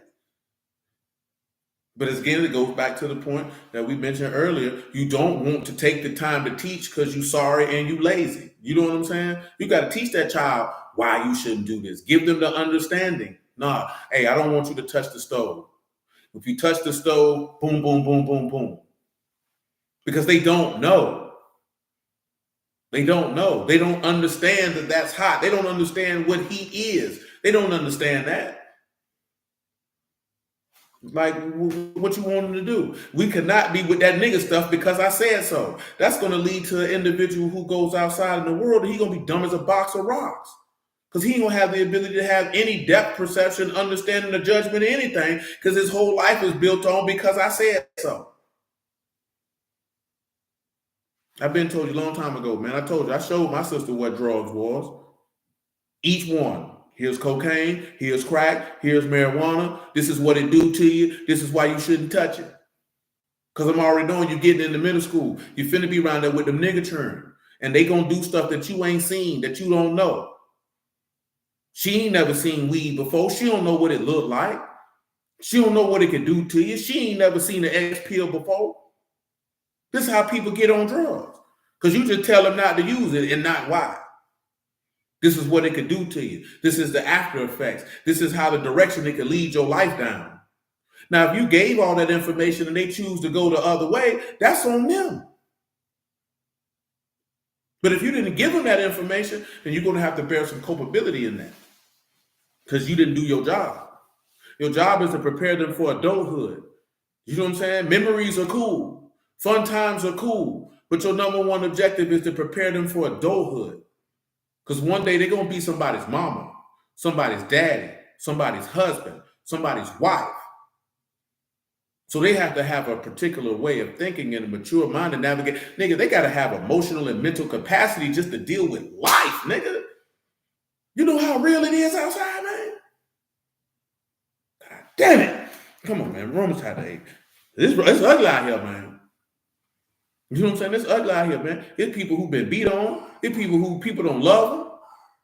You know what I'm saying? There's shysters and seducers of all types. You know what I'm saying? There's all type of people out here, man. You can't have them walk around here with their head in the sky, dumb as the day they were born, and don't know how to navigate and deal with life. Man, how are they going to be able to deal with when they have setbacks? What about when things don't go their way? What about the mental fortitude it's going to take to get through tribulations and hard times, man, and adversity? All they know is television and fun time. They're going to crumple under the face of adversity. How they going to be able to operate when the motivation ain't there, but they need the discipline to push them when they don't feel like doing something? Because you ain't going to always feel like doing something. Nevertheless, Romans 8:4. That the righteousness of the law might be fulfilled in us who walk not after the flesh, but after the Spirit. For they that are after the flesh do mind the things of the flesh, but they that are after the Spirit, the things of the Spirit. For to be carnally minded, death. Be spiritually minded, life and peace. Because the carnal mind is enmity against Elohim, for it is not subject to the law of Elohim, neither indeed can be. Now, y'all already know that. If you have a carnal mind, you'll never fear God. And you know why? Because you're always going to do what's pleasing to you. Now, some of you have to transport back to when you were a child. I don't know if you had your daddy in your house or not, or any male figure, or how you looked at your mama. But I want you to transport back in your mind. Did you have reverence and respect for your parents? I'm not talking about like, oh, you scared of getting a whooping type fear, neither. I'm talking about respect, man. You know what I'm saying? I can recall a conversation I had with my mom. I think I was probably about 16, 17. I forgot what she was talking about. She was like, you better fear me. I was like, man, I fear God. So that's why I give you your respect. Straight like that. You know what I'm saying? Like, yeah, that's why I'm not finna disrespect. And of course, I come from a different time. Nigga not finna disrespect their mama. That's crazy. You know what I'm saying? Man, we used to check niggas and be ready to whoop niggas who talk to their mom any kind of way. Like, nigga, what's wrong with you? You know what I'm saying? Nigga, you wow. You know what I'm saying? But I'm talking about when we talking about having respect for your parents, man, I'm talking about like, yeah, man, I'm riding for pops. I'm riding for mom, dude. Whatever they need, whatever the case may be. I'm not talking to them making you out no son, husband, and none of that stuff like that, man. I'm talking about proper honor and respect. Because if you didn't have proper honor and respect for your parents, it's going to be very difficult for you to have honor and respect for a Father in heaven who your eyes cannot see. It's going to be very hard for you to have honor and respect for elders in general. You know what I'm saying? Because we ain't come up like that. I'm not disrespecting no elder man. Because the first thing, when I seen the elder man, I thought about my granddaddy, man. I'm not disrespecting this man. I don't care if I think he a buster, a sucker, or whatever the case may be. I'm just not going to do it. I'm just not going to do it. Like straight like that, I'm just not going to do it. I'm not going to participate. Not no black man. You know what I'm saying? I'm not disrespecting no elder black man. I'm not doing that. You know what I'm saying? Definitely not disrespecting no elder black woman. Not doing it. You know what I'm saying? So when you come into that, it's where's your respect for this man? Not out of fear of going to hell, but respect for who this person is because you know that they love you and you love them and you know that they have your best interest in their heart. Now, if you came up in a household where you felt like your parents or the elders in your household didn't have your best interest at heart, it's going to be very difficult for you to look at a God who you can't see and have that thought process. It's going to be very difficult for you. I'm not saying it's impossible, but we cannot just disregard how those negative experiences are going to impact how you view this man. Because it is. You know what I'm talking about? So what does that mean? You have to unravel and unwrap what that is so that you can let that go, so that you can be free. So those burdens ain't covering you. You got to lay the burdens down like that man told you. You know what I'm talking about? Because his burdens is easy and his yoke is light in order for you to be able to give him the reverence and respect that he is due. Remember, he said, if he marked iniquity, who should stand? But it's forgiveness with him that he might be reverenced. So Yahweh, you know what I'm talking about? You got a man who has the literal ability to cancel you, to condemn you. But instead, he offered forgiveness so that you might respect him and respect his authority and respect his power and respect his position. But in order for him to be able to execute that, did you think he used dominance? Do you think he used some level of coercion? No, he said, I'm going to use loving kindness. Remember, we still got to get back to Hosea 2. He said, I'm going to betroth you to me in loving kindness and in faithfulness. These are the things he say that I'm going to marry you with to draw you back to me, man. So you have to look at that and pay attention to that, because this is how you will abound in the knowledge of God and the judgment of God, to be perfected by God, so that you can be shown forth to be the sons and daughters of God. Let your will be esteemed. But nevertheless, Romans 8:8. So then they that are in the flesh cannot please Elohim. But you are not in the flesh, but in the Ruach, if so be that the Ruach of Elohim dwell in you. Now, if any man have not the Ruach of a Mashiach, he is none of his. If a Mashiach in you, the body dead because of sin, but the Ruach life because of righteousness. If the word is in you, the word puts sin to death in your body, meaning you won't live in it. But you are alive to the righteousness which is of faith, and you will live according to that. Taking you back to Habakkuk chapter 2, the just shall live by faith. The righteous live by faith. Because again, that's taking you back to Genesis 15:6. That's taking you back, if you were Abraham's seed, you would do the works of Abraham, because Abraham lived by faith. That does not mean that he did not keep the man's instructions. He lived according to what Yahuwah promised him, because he judged him faithful who had promised that he would fulfill every word that he had spoken, and not a single word would fall to the ground void. But if you don't believe that, then you're not going to live according to that. And eventually you're going to live according to your desires, and you're going to go contrary. And once you go contrary, that man can do whatever he want to do, and he would be justified. That's something that you always got to keep in your brain. Verse 11, if the Ruach of Elohim that raised up Yahushua from the dead dwell in you, he that raised up a Mashiach from the dead shall also make alive your mortal bodies by his Ruach that dwell in you. Therefore, brethren, we are debtors, not to the flesh, to live after the flesh. Notice that you don't owe your flesh, you owe God. So live to God. Yahushua paid the debt. He said the borrower is a servant to the lender, and a ransom of a man's life is his riches. So he paid the debt of death for you. So you don't owe sin or death, you owe him. So if you owe him, pay your debt and live for him. You ain't even got to pay him nothing back.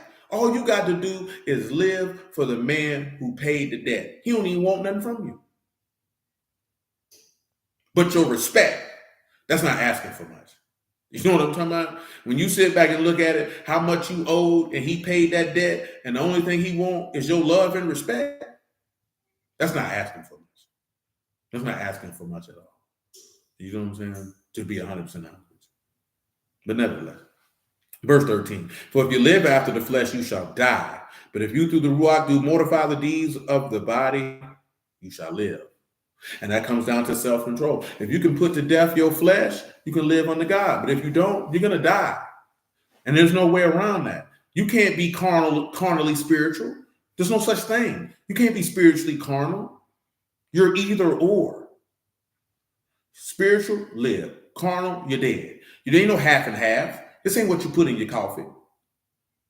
You got to be all the way in. Let's look over here. Proverbs 16:13. People don't be wanting to hear that. People want us to be able to be as comfortable with mediocrity as possible. You know what I'm saying? I remember years ago telling some of the people not around here no more. Some of you are. Most people have never been pushed or challenged or told that they could be great at anything in life. So they don't even believe that certain things are attainable for them because nobody ever fashioned them with the brain that it was.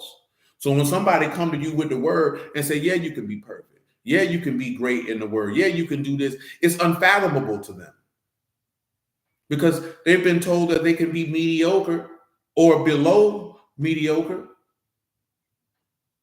to just get by, and that's passable. Because the thought of doing anything past the norm is just not conceivable. But when this man say everyone that is perfect shall be as his master, because the disciple is not above his master. And when this man tell you everybody who's born of God don't sin because his seed remain in him, because he's born of God. And that he that born of God keep himself, and the wicked one touch him not. And when he tell you, resist him steadfast in the faith. When he's giving you all this information, all this encouragement in plain verbiage that you can be great in him, you don't believe you can because so many people told you you'll always be a sinner. You can never stop sinning. So you believe that. And now you took this in your mind to believe that you can never be anything other. Well, I'm going to tell you right now, if you ain't heard that, if you've been around here before, I'm not on that type of time. You don't put that evil on me, Ricky Bobby. You tell that nigga speak for your damn self, nigga. You going to be a sinner. Don't speak for me. Speak for yourself. If that's how you view yourself, brother, that ain't got nothing to do with me. I don't see that when I look in the mirror, sir. You know what I'm saying? Don't let nobody put them type of limitations on you because they limiting themselves. That's a personal problem for them. Straight up. That's what, if you always gonna be a sinner, brother, be one then. This lady told me we always gotta be repentant. Baby, what you turning from every day? You that carnal that you turning from sin every day? That's asinine. He told you that you die daily. Well, what are you dying daily from? He told you to take up your stake daily and follow him, which goes back to self-denial. If you have self-denial and the word of the king is in you because you've been born of God, then you would have mastery, which means you would have control over your flesh because you would be weaned from the milk and drawn from the breast, and you would understand the good tidings. And because you understand the good tidings, you would have mortified your members to live unto God and not to yourself. So if the word telling you this, why you listening to these goofball niggas who want to masturbate, fornicate, you know what I'm saying, denigrate, and be condemned every day? What you listening to him for? Because you feel like he got some great theological breakdowns? He finna theologically go to hell. I don't say that to be, what's the word I'm looking for? Hyperbolic. I say that because that's the reality of the situation. Do you want to have knowledge of a whole bunch of doctrines, or do you want the knowledge of God to make you alive so you can dwell in his presence, so that you can worship and serve him for eternity? Because if that's not the objective, what you doing it for? If living forever is not your objective, what are you doing it for? I told you that plenty of time, man. My big homie told me, nigga, if you ain't out here getting no money, what you out here for? You risking going to prison to be playing? And I wasn't even playing. It was just the point of what he was saying. He wanted you to have the proper perspective. Well, you know you putting your life on the line, boy. You know you can get your head knocked off out here, whether by these niggas or by the police. You better be getting you some money if you gonna be out here. If you finna take the risk to put your life on the line, you better be getting paid. You better be doing everything necessary and possible that you could get to this money, or you need to go get a job. You know what I'm talking about? Like, what you out here for? So you mean to tell me you came to the word and living forever wasn't your objective? Seeing your God face to face so you can live wasn't your objective? Then what the hell you doing it for? So you could be, oh, I know who I am? Nigga, I don't, man, that's retarded, my nigga. You want to glory in the flesh and not glory in God? Okay, you know you Israelite, but then you're going to go to hell. So what good was that information? You just want to know something, or do you want to know God? That's what you got to ask yourself. Do you just want to be able to say you know something so you can impress some people in the conversation? Or do you want to live forever so you can be with your God? Only you can answer that question. You know what I'm saying? Only you can answer that question. I can't answer that for you. And then once you answer that question, you got to ask yourself, if that's what you want, are you doing everything necessary and in your power to achieve that? And if that's not what you want, then what are you here for? You're wasting time. You ought to go out and do what you want to do if you know that you're not going to get the reward that come with doing it. You should just go live your life. Don't pretend, don't try to act like, nah, I ain't on that. I'm doing this. Because you're already doing that, but you're lukewarm with it. That means you're faking. And Yahushua, he a real one. That's an authentic man. He is who he says he is. He's about what he say he about. So you think he respect fakers? If you a faker, that means you a liar. Now think about that. He don't fool with liars. Come on, man. Proverbs 16:32. Slow to anger, better than the mighty. He that rule is ruach than he that take a city. This is what he said. He said, man, if you slow to be getting angry, you better than a strong man. And if you can diligently control your spirit, you better than the man who can take a city. Man, if you always flying off at the handle, well, you got a problem, boy. You ain't got no mastery. You faking. But you see how these are things where you can know if somebody's of God or not. Do they have the rectitudes, the right mind, thinking, and judgment of God? Because that's what you're supposed to be paying. See, you don't let these niggas convince you doctrine is how you know if God with somebody versus their behavior, their lifestyle, their manner of living. Because that's what you're supposed to be looking for. You know what I'm saying? Because if you're just looking for doctrine, when that man come through with understanding of them dark sentences, you're going to follow that nigga and you're going to go to hell. Because you're going to find out you following the wrong man with the wrong plan. You know what I'm saying? What I'm talking about? But nevertheless, Proverbs 25:28.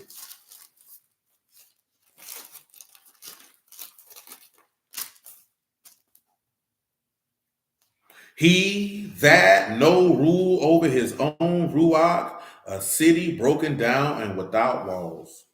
He said, man, if you ain't got no control over your spirit, you like somebody who can overrun the city. Boy, you're done, boy. You're done, boy. Genesis chapter 9, man. I'm sorry, y'all. Okay, like I said, that's why I like to see the process of athletes, because how many people try to drag them down. Indeed. It's just a level of discipline, man. It's a level of focus. You don't have so many things that's going to pull you away from the word of Elohim. You don't have so many things that's going to pull you from the mercy and majesty of Elohim that you have to be on guard for that.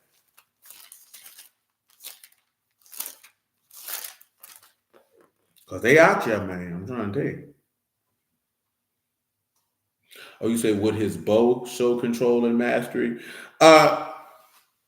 That's a little different one there, man, because that's actual manifestation of judgment. Let me read that for everybody. It shall come to pass when I bring the cloud over the earth that the bow shall be seen in the cloud. And I remember my covenant, which is between me and you and every living creature of all the flesh, and the water shall no more become a flood to destroy all flesh. That's more so a signifying of mercy.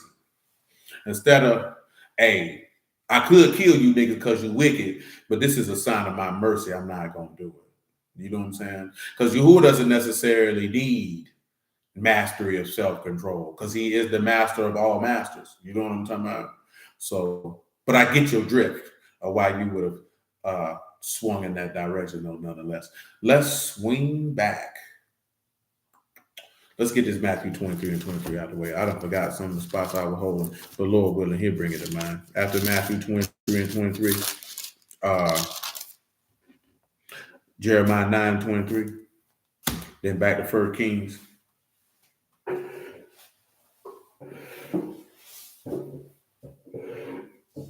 Shalom, my G. You know what I'm saying? But yeah, man, you know, just gotta have self-control, man. You know what I'm saying? Just gotta have self-control. Self-control is once you have the mastery, the self-control is easy. But remember, where the word of the king is, there is mastery. Wherever the word of God is present in you, it's a master of all things. You know what I'm saying? And to master your flesh, it can have you mastery over the world. Oh, see, I see you draw other stuff. I had to went back up so I could see the ones y'all put in there. I seen you had the 1 John 2 and 17, 1 Timothy 5 and 1. After I read this Matthew 23 and 23, I see what that do, because I can't even tell you what point was being made when you drop those. But warn to you scribes and Pharisees. This is Matthew 23 and 23. Hypocrites, for you pay the tithe of mint, anise, and cumin, and have omitted the weightier of the law, judgment, mercy, and faith. These ought you to have done, and not to leave the other undone. And we're going to get to that, but let me get this 1 Timothy 5. Let me see what, bro. You might have jolted my brain. Okay, rebuke not an elder. I can't recall what we might have been talking about. 1 John 2 and 17. Block y'all when it come to mind. What he might have been referring to. Oh, probably when we talk about your parents, nevertheless. And the world pass away and the lust thereof, but he that do the will of Elohim will abide forever. Because remember, he told you not to love the world, nor the things in the world, because the love of the world is the lust of the flesh, the lust of the eyes, and the pride of life, and all that pass away. You know what I'm saying? So we looking at things that are temporary. And sometimes we could be so focused on temporary satisfaction that you're gonna rule yourself out from eternal satisfaction. You know what I'm saying? Because all this stuff in this world is temporary, man. It's temporary. Remember, he told you, look at the heavens above and the earth beneath, for the heavens will vanish away like smoke, and the earth will wax old like a garment, and everything in between will die like fashion. That's as real as it get right there, my G. It don't get no realer than that. You understand me? It don't get no realer than that. Like, that's a real deal conversation for your behind. You hear me? You know what I'm talking about? So when you hear something like that, you have to keep. Remember, I'm real big in just keeping things into perspective. It don't mean that you can't do X, Y, Z. It don't mean you can't seek after X, Y, Z. You have to think of things in perspective. And the number one objective that you should be out to obtain more than anything is the spirit of your God. If you say this is what you want. Again, you got to be hungry for that, like the werewolf of London, man. He told you if you hungry for righteousness, you'll be filled. You know what I'm talking about? Well, you got to be hungry for that, like the werewolf of London. But if you're not hungry for that man's spirit, man, well, you're going to have a problem. For sure, my G. Yeah, you're going to have a problem. I'm telling you, man, I can remember it would be me, Big D, smiling, fat boy, man, you know what I'm saying? And we be sitting off in the apartment, man, when I first got on the word, when I got out of prison, man. And brother, them just be like, well, you always talking about getting that spirit, because I recognize that early in the word, but I wouldn't say, but like, hey, boy, we got to have that. You know what I'm saying? Right out there in Sundance, man. Tell me, boy, we got to have that, boy. That ain't no game. I'm recognizing early on, like, this is of the utmost importance. This is imperative. If we don't got that, we can't make it. You know what I'm saying? You ain't getting that from just reading. You getting that because you believe and you live according to that, what you placed your hope in, what you trust that he's faithfully going to perform. that you're going to conform yourself into his will, his way, his perfection, his righteousness. The only thing you concerned with is being a cod with him. You know what I'm talking about? Not, slow on, Brother Ernest, not, oh, I need to get me a wife, I need to do this, I need to, man, all that junk, that junk ain't hitting on nothing. You know what I'm talking about? And you know how we know that? Because Lazarus ain't had none of that. And you seen where he was at. You seen that parable where he was at.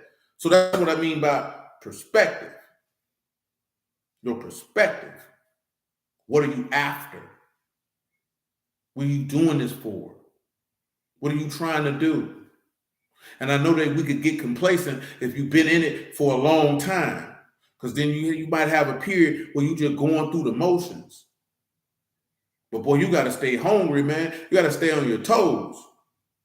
Always. What you comfortable for? You know what I'm saying? How you even allowed your, that's why he said you better remember your first love and repent and do the first work. He said, I haven't found your works perfect before God. That's why he said that. I'm just telling you that because that's the next thing we roll into. We get done with this here.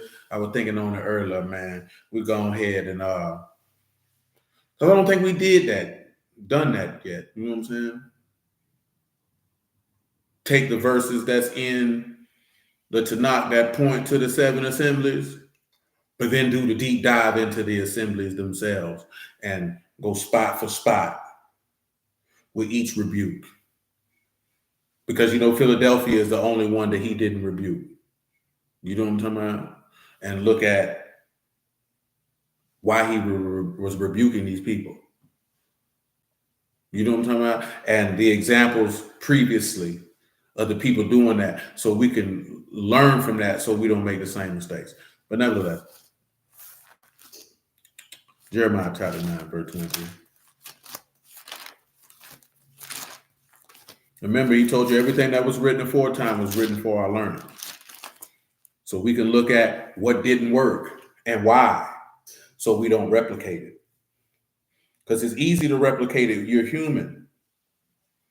You're flesh and blood. You're a human being. You're dust and ashes. The ability to fall into the same traps as the people who came before you is just as easy as you put your shoes on in the morning, man. I mean, when I say shoes, I'm talking about your slippers, nigga. Your house shoes, the easiest you can slide them on, it's as easy to slide into the same pits and pratfalls that they did.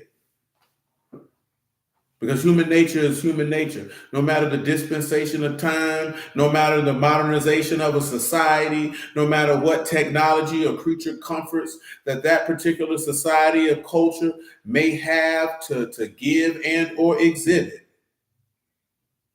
human nature is human nature. That's why he say there's nothing new under the sun. Because the frailty of the flesh, the deception of the heart is the same. You know what I'm saying? We just have amen, beast man. We just have an inclination to think our time period is just so worse than previous time periods because you have all these other things. But they didn't have any of the technology that you got, and they were doing the same things you do. They were thinking the same way you were thinking. And they ain't had nowhere near what you got.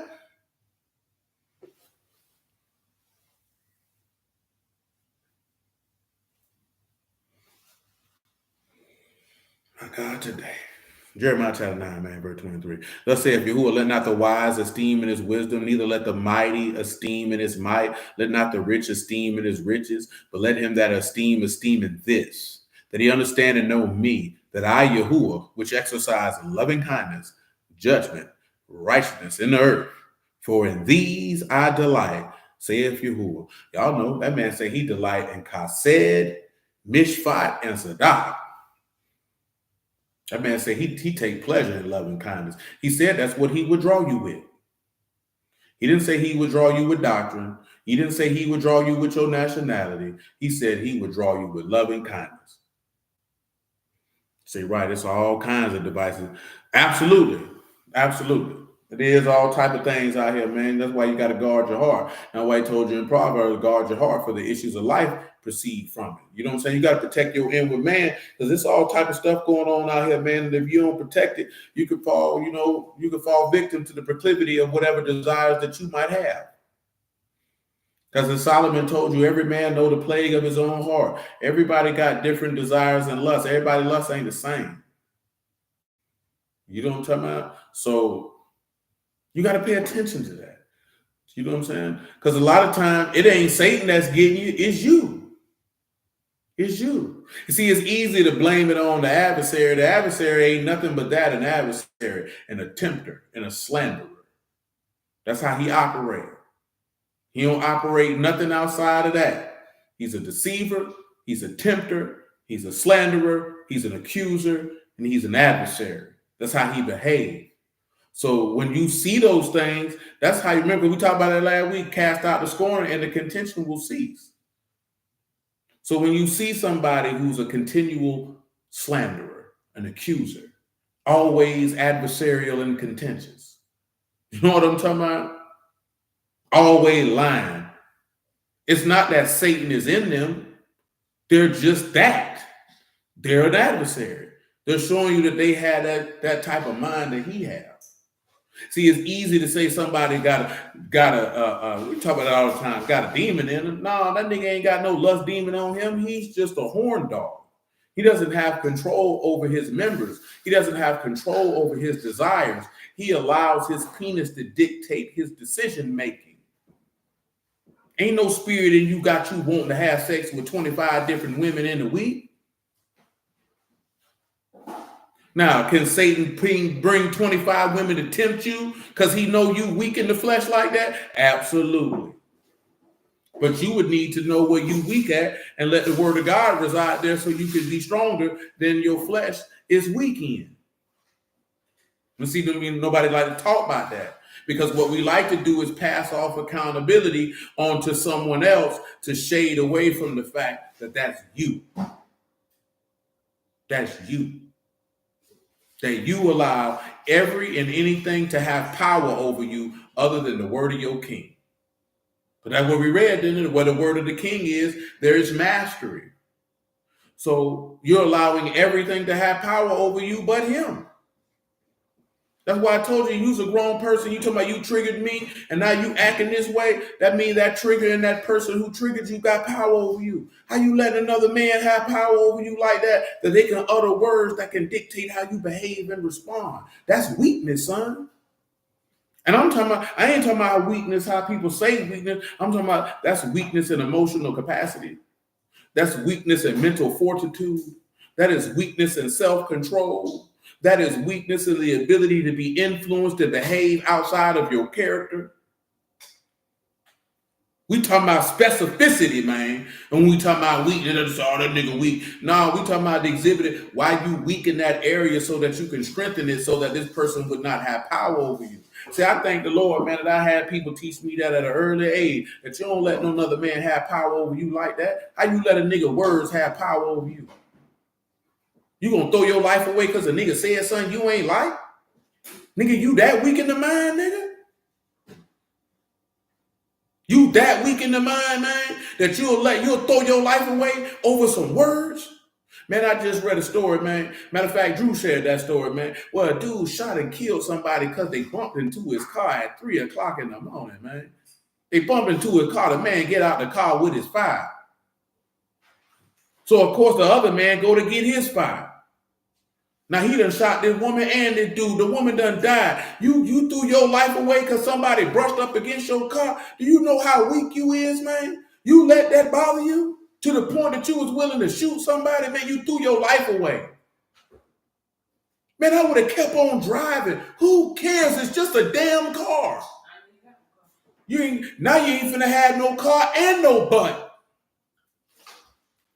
And I ain't talking about the aspect of being sodomized. That means you finna be butterball naked out here. You ain't finna have nothing. You gonna have another man drawers on, another man uniform on. He gonna tell you when to pee. He gonna tell you when to eat. He gonna tell you when to go night-night. because you couldn't control yourself because your weakness told you, I'm offended, he touched my car. You got to be out your rabbit mind. Do you understand that it's weakness that if you as an adult cannot solve your problems with words, that you have to go to violence? Do you understand that you are weak? That's childlike, man. Children solve problems with violence because they don't have the mental and emotional capacity to resolve conflict. You're a 35-year-old man.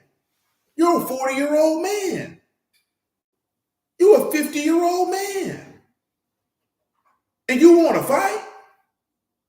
Bro, when I seen, what's his name, man? Pastor Dodd, man, 60-something years old, challenging dudes to fight, I was embarrassed for him.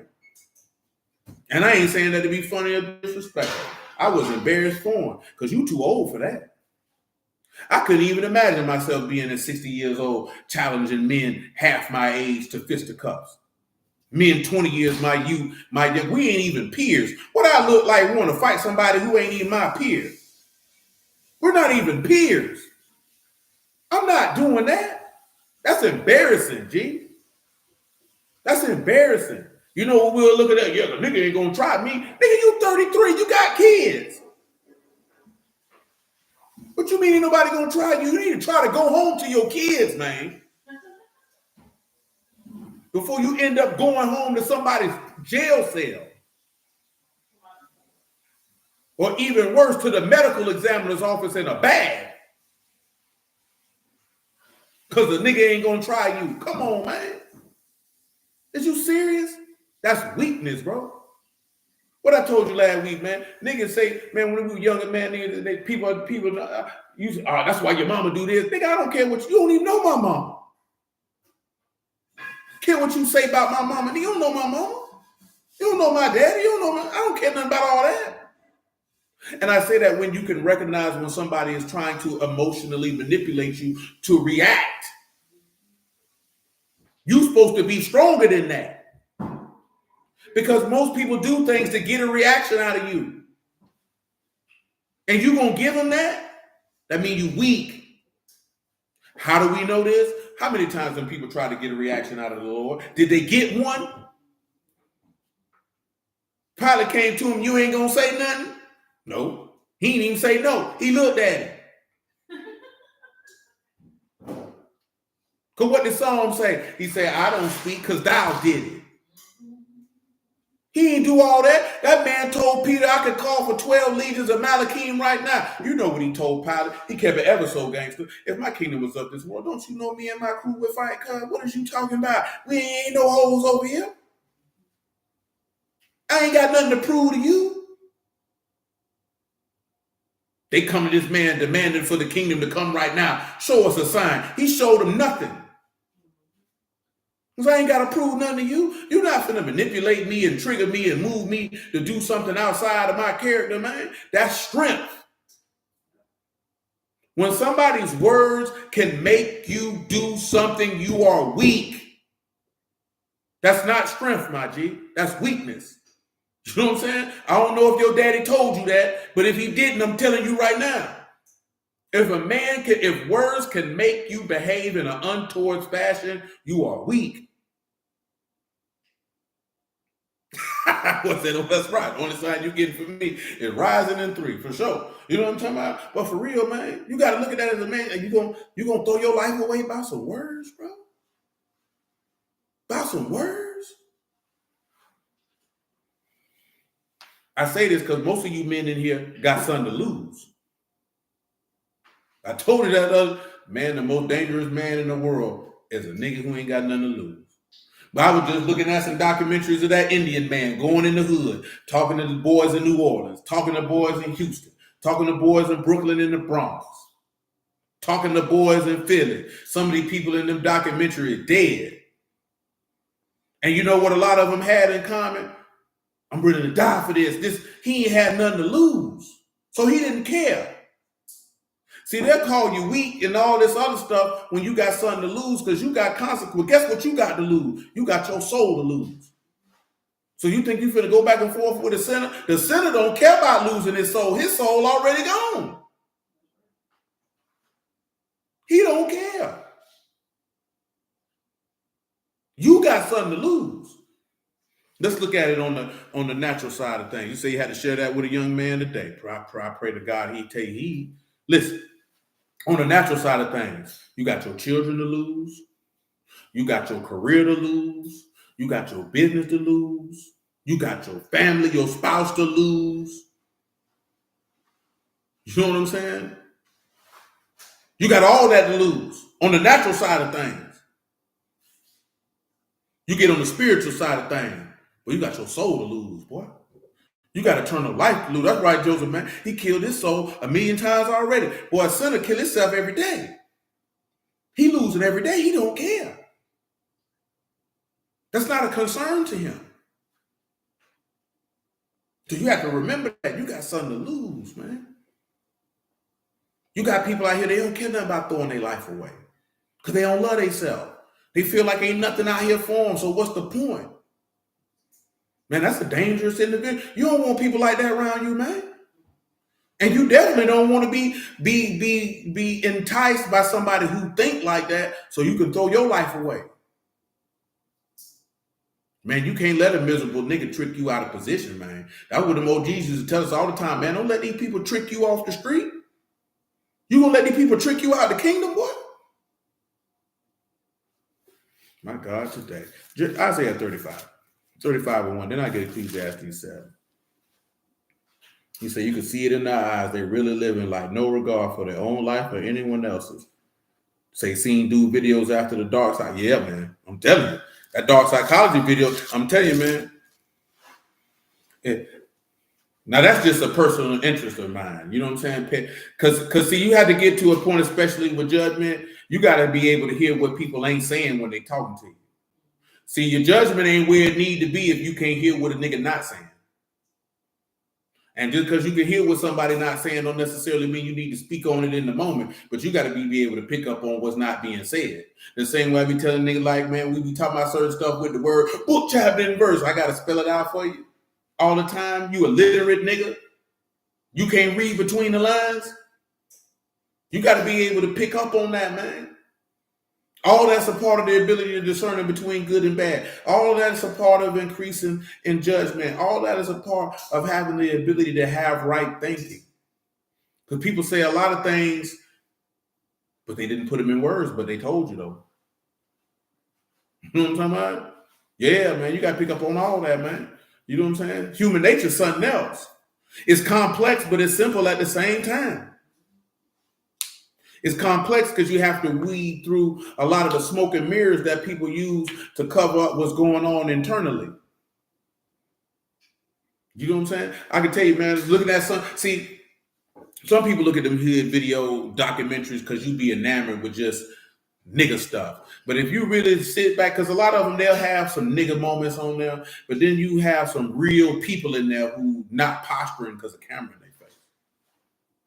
And then that one in Philly, man, that dude said he came to the realization he was out of pocket when he was locked up for a gun charge. He said his roommate, because we don't say celly down here like that. You know what I'm saying? But he said his roommate was 18 years old. He was in there for the same thing. And he said, they having a conversation, and that can happen in jail, man. You could be in there talking to your roommate, and next thing you know, the sun came up. Y'all been talking 6, 7, 8 hours, whatever it may be. But he said, man, Jit told him, he said, I didn't know adults went to jail for that. He said at the time he was 28 years old, he said he did not realize that he was an adult until Jit told him that. He said he realized that he was a grown man, and Jit seen him as a grown man. He said Jit told him, I didn't know grown people had these kind of problems. Now, can you imagine being 28 years old and it took somebody telling you this in jail for you to realize that you a grown man? He said from that moment forward, he decided that I got to change my life. Because in his mind, he still had the mind of a child. That's serious right there, man. You know how many dudes out here in these streets like that, bro? Just like that. You was a grown man. You don't know it, though. Because you still operating and thinking like a boy. See, like Rakim, here come this, put it together simple, but it ain't. Yeah, man, listen. Man, it was one Jit, man, he was talking about, hey, man, he said, man, don't get in this junk. See, you could tell. Now I ain't gonna lie to you. It's dudes who get in the streets and they love it. They love the chaos. They love the pain. They love the adrenaline rush. They love everything about it. And then you got some people, when they get into it, it's more so like, this is just what it is, but I absolutely hate it. And the first chance that I can get away from it, I'm gone. Because some people are like, oh, why you just don't get out the streets? Man, depending on what you're doing, you ain't never out the street. You know what I'm saying? And that's what key component of what I'm saying, depending on what you're doing. If you just selling dope, yeah, you can get out of the street. Ain't no repercussions. But boy, if you out here beefing, you out here getting into gunplay, this, that, then the third, you got to leave your city. Like if you really in the midst of action, you got to leave your city, man. Ain't nobody letting that go. Ain't nobody letting that go. A nigga can see you 5 years later and blow your brains out. You know what I'm saying? About some junk you did when you was a jit. You know what I'm saying? Like, that's how it go. You just can't get a job and think you finna get up and go to work every day and you was in the midst of action shooting guns at people. That's not how they work. Some of y'all in the city, y'all remember because they dissed Cuz in the song when Cuz got killed at the doggone Amazon years back. Young dude. You dissing niggas homeboys in the song, you out here in the street. Man, you can't get up and go stand in no line in broad daylight to get no job. You wonder why some of these boys don't stop selling dope. They can't live like you. Because it'll be a nigga like, boy, I seen that nigga over there at Convergence, boy. Now they laying on you waiting for you to come out of work. They finna knock your whole head off your shoulders. Yeah, it don't work like that. You know what I'm saying? It don't work like that. That stuff catch up with you. You know what I'm saying? But you'll see that and it don't make sense to you because you don't understand the nature of the thought process of the people and the life they live in. That's the same way why people don't understand you when you say you going to serve God. That's why they want to do something to you. They don't understand it. Because it's not for them to understand because they not in that life. Just like if you're not in their life, it's not for you to understand. You know what I'm saying? It's not for you to understand. Because you didn't get involved with what they was involved with. They understand it, though. Oh, they don't make sense to me. They killing for nothing. They killing for nothing to you. But to them, it's violation of the code that they live by. The same way when you get into the military and things like that. You know what I'm saying? It's all about the code that you live by. That's their life. I say that, I tell you this plenty of times before. That's why you better leave people alone. Because everybody don't live by the rules that you live by. You got something to constrain you. They don't. That's why you got to have right thinking. You got to have right judgment. You got to abound. You got to put all that super tough guy stuff to the side. You're going to be tough, dead, and go to hell. Because if you had the spirit of God in you, you wouldn't even be in them type of situations or circumstances anyway. Then it just has to come a certain level of maturity with your manhood. That I'm not entertaining that. I'm not entertaining that. Who you trying to prove you tough to? Oh, nigga ain't gonna hold me. Man, you better take your behind home, nigga. Your son wanna see you tonight. Who gonna explain to your son his daddy died because he had to prove he was a tough guy? Because a nigga wasn't gonna hold him. Man, your son don't want to hear that. That's what you want your son to be proud of? My daddy died showing he wasn't no hold nigga. Come on, cuz. That just sounds stupid. You know what I'm talking about? We ain't talking about actual real deal violations where you have to defend yourself or to defend your people. You know what I'm talking about?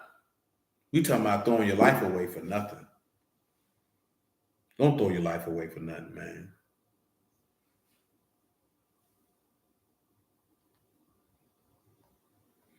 Isaiah 35. The wilderness and the solitary place shall be glad for them, and the desert shall rejoice and blossom as the rose. It shall blossom abundantly and rejoice even with joy and singing. The glory of Lebanon shall be given unto it, the excellency of Carmel and Sharon. They shall see the esteem of Yahuwah, the excellency of our God. Strengthen you the weak hands and confirm the feeble knees. Say to them of a fearful heart, be strong, fear not. Behold, your Elohim come with vengeance. Elohim with a recompense. He will come and save you. Please understand and know that man say, go on ahead and don't be a fearful heart. Just know he coming with vengeance and payback. He coming to see them people. Don't worry. Then the eyes of the blind shall be opened, and the ears of the deaf shall be unstopped. Then shall the lame leap as a hart, and the tongue of the dumb sing. For the wilderness shall waters break out, and streams in the desert. Parched ground shall become a pool in a thirsty land, a spring of waters, and habitation of serpents, where each lake grass with reeds and rushes. And a highway shall be there, and a way, and it shall be called the way of Kadash. The unclean shall not pass over it. But for those, the wayfaring men, the fools shall not err. See, that set apart way, man. That set apart way of living. None unclean can walk on that, cuz. You can't be no sinner. You have me a fruit soda, please. You can't be no sinner and walk in that. No, sir. Thank you. Let's go back to 1 Kings chapter 3.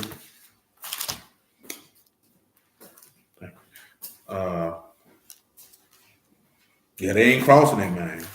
Oh no, Psalms 37. They not crossing it, man. Let me finish Psalm 37 before I forget it. Amen. That's right. No spots, no wrinkles, no blemish.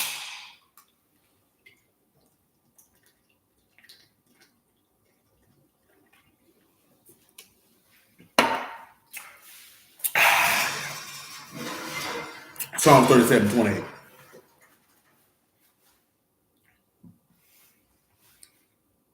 For Yahuwah loved judgment. So that's what we're talking about. He loved mishpat, the right rectitude, that which is just, that which is right. And forsake not his saints. They are preserved forever, but the seed of the wicked shall be cut off. Say separate from feuding and you'll be set apart. Listen, man, don't get me wrong, man. I'm not saying that some of the things that mentioned that if you are accustomed to doing that over an extended period of time, that you just gonna stop doing it tomorrow. Because that ain't right. We're talking about with stuff that come with maturity. You know what I'm saying? Because the way that you behaved at 20, you shouldn't be behaving at 30. The way that you thought at 20, you shouldn't be thinking at 30. You know what I'm saying? There has to be some growth and maturation and elevation of your thought process. But the main reason why I mention those in a natural sense, because if man can have power over you with words, then what you think Satan gonna have power with you with temptation?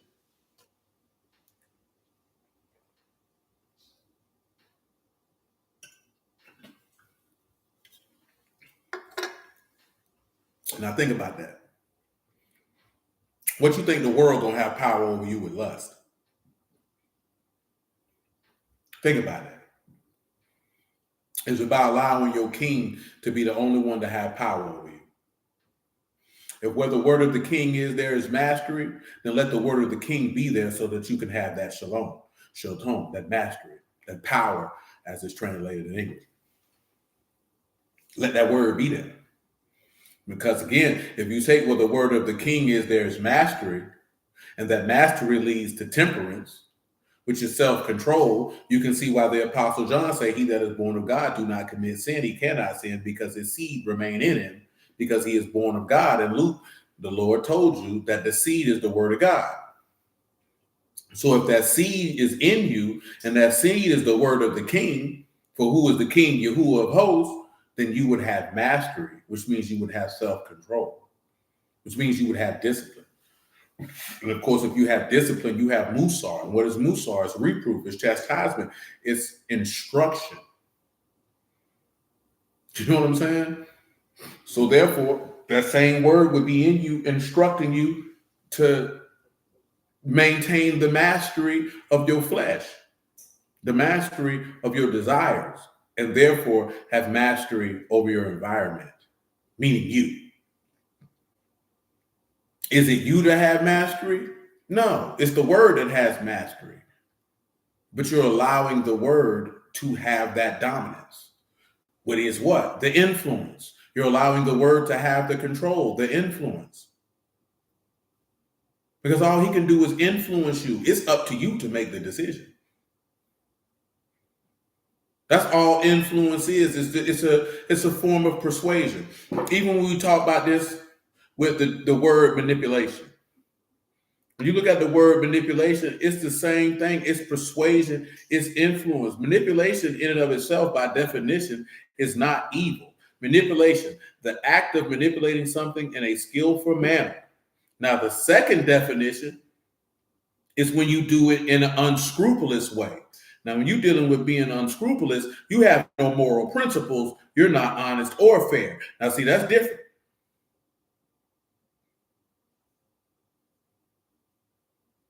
Because some said in this one to say influencing or controlling them, often in an unfair or sneaky way to get what you want. Now, manipulation can be used in a harmful manner, and it can be used in a positive manner. They say it's different from persuasion. While persuasion involves influencing someone through logical arguments and open communication, it said manipulation uses deceptive or coercive tactics. But nevertheless, persuasion or manipulation, the difference is just the tactics, but the end result is the same. You're trying to influence someone to make a certain decision. Now, as Paul stated in 2 Corinthians 5, he said, we all have to stand before the throne of Elohim, so therefore we persuade men. Because we're trying to persuade you to do that which is just and right before God. And like you say, matter of fact, come to 2 Corinthians 4.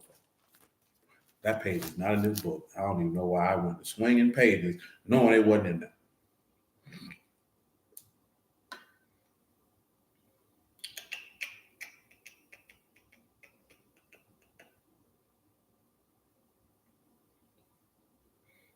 Ah, 4:1 actually.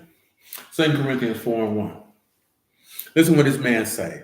And then I'll get you the Greek word for persuade in 2 Corinthians 5. Therefore, seeing we, this is 2 Corinthians 4:1. Therefore, seeing we have this ministry as we have received mercy, we faint not. He said, but we have renounced the hidden things of dishonesty. So this is the first thing that he mentioned, that we have renounced this. In Greek, what is it to renounce? That is apomen, to give up, to renounce, to disown. The first thing he tell you is we have disowned the hidden things of dishonesty. Dishonesty is askune, the confusion of one who is ashamed of anything, ignominy, disgrace, dishonor. So in this one here, he said they have renounced the hidden things of dishonor. So what brings dishonor? Reproach brings dishonor. What is reproach brings that dishonor? That's sin. So he's letting you know we have renounced the hidden things of sin, and they're not walking in any manner of craftiness. Craftiness in the Greek is penergere, craftiness, cunning, false wisdom, trickery, or subtlety. Now we know that it told you that Satan, or the serpent, was more subtle than any beast of the field. But then the Lord told you what? To be wise as a what? A serpent, and harmless as a dove. So he's letting you know we're not moving with any of the subtlety that they move with. Why? He about to tell you some more. Nor handling the word of Elohim deceitfully. Because if you know in the book of Jeremiah, he say, cursed is he, that is to ensnare or to corrupt. So they're not handling the word and corrupting it. I think it's in Jeremiah 46, cursed be he that do the work of Yahuwah deceitfully. Matter of fact, let's go look at that. Jeremiah chapter 46. So you can see what I'm talking about. Y'all most might not be familiar with that, because most people don't get off into the weeds of those chapters of the book of Jeremiah.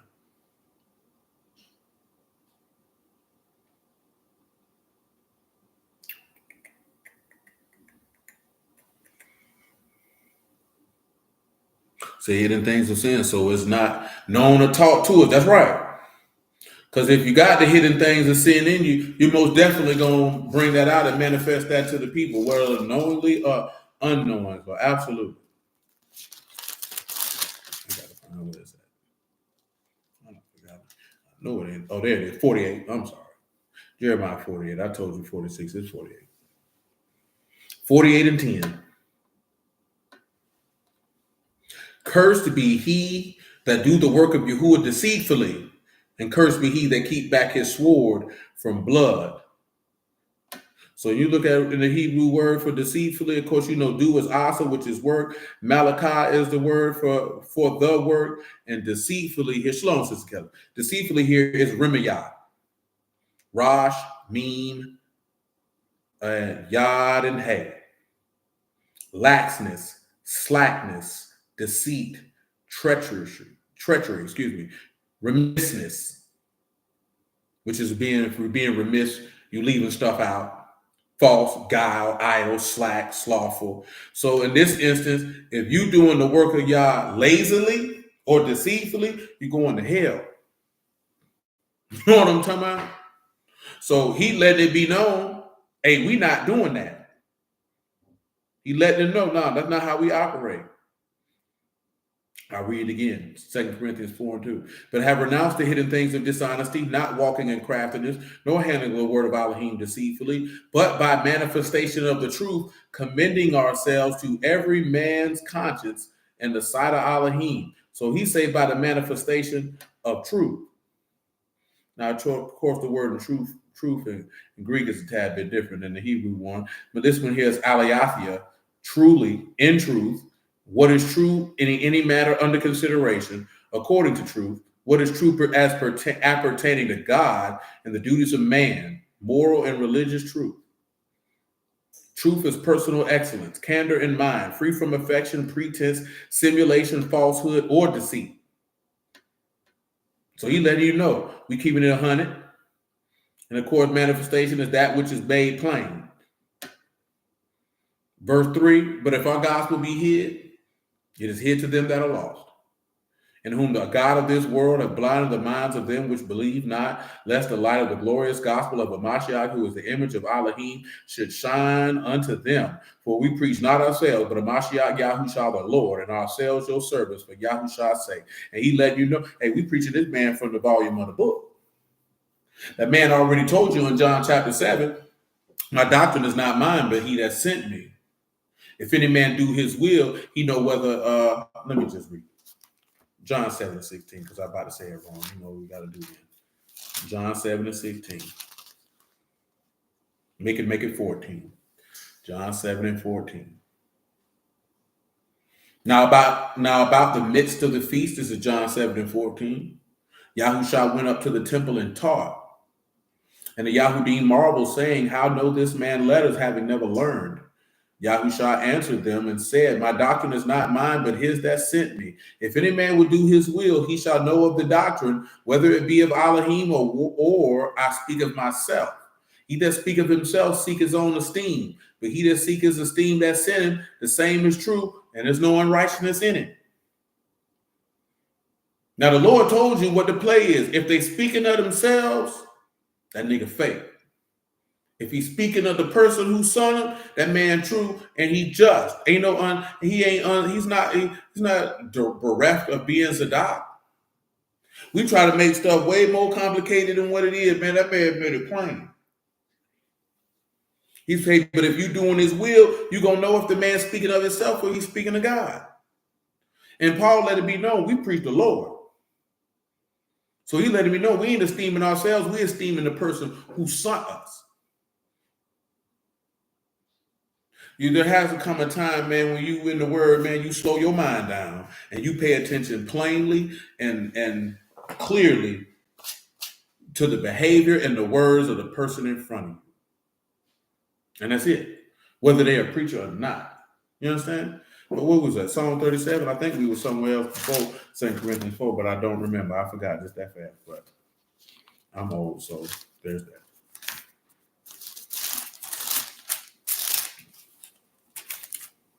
37 and 29. 37th division of Psalms, verse 29. The righteous shall inherit the land and dwell therein forever. The mouth of the righteous speak wisdom, and his tongue talk of judgment. And the law of his Elohim is in his heart. None of his steps shall slide. Now you can talk about this. He said, boy, his tongue taught judgment. Now, see, when people hear us talking judgment, their mind go way somewhere else.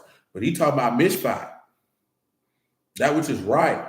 Again, the rectitude or attributes of Elohim or man, correct thinking, the right mind, that which is right in the eyesight of God. Yeah, that's what he talking about when he say his tongue speak of judgment.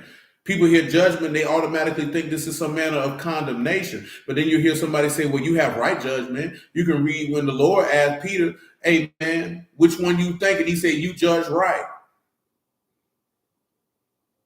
To be able to judge right, man, you have to have a level of wisdom because you got to have skill, which is why you have been your senses exercised by reason of use. So you can't have judgment without wisdom. Well, there's no wisdom, there'll never be sound judgment. Because wisdom and judgment go hand in hand. Because you can't have the ability to judge correctly when you don't even have proper skill. But come back to 1 Kings chapter 3, from where we began. And in verse 9. Because I do want to also focus on the aspect and when he asked for an understanding heart, because Solomon was asking for Shema. He was asking for a leb to hear the word, to receive what Yahuwah is saying to him. See, you can't even begin to develop the wisdom to have proper judgment if you don't even have a heart that is inclined to want to hear the word with the intent to obey it. Which is why we read the Job 42 when he said, I've heard of you of the ear, but now my eyes see, because faith come by hearing, and hearing come by the word. And this is the word of faith which we preach when Paul was writing about Deuteronomy 30. Which is why Abraham believed in Yahuwah and he counted it to him for righteousness. And that's why he say, and the just shall live by their faith. This is a reoccurring theme throughout the entirety of the word that most Israelites have been taught to cast away because they think that's that weak Christian stuff and they're going to go to hell. And they're going to take a whole lot of people to hell with them. You know what I'm saying? A whole lot of people to hell with them. Because when they heard the word, they didn't believe it. And see, when I'm talking about didn't believe it, I'm not talking about believing it because somebody told you, oh, black people are the people of the transatlantic slave trade or the descendants of the Israelites. That's not faith, man. As most of you already know, but we came in the whole book about the Lord, meaning that the word of faith. See, most people think when we talk about the testimony of Yahusha and showing them in the volume of the book that this is some type of doctrinal flex. Nah, my G.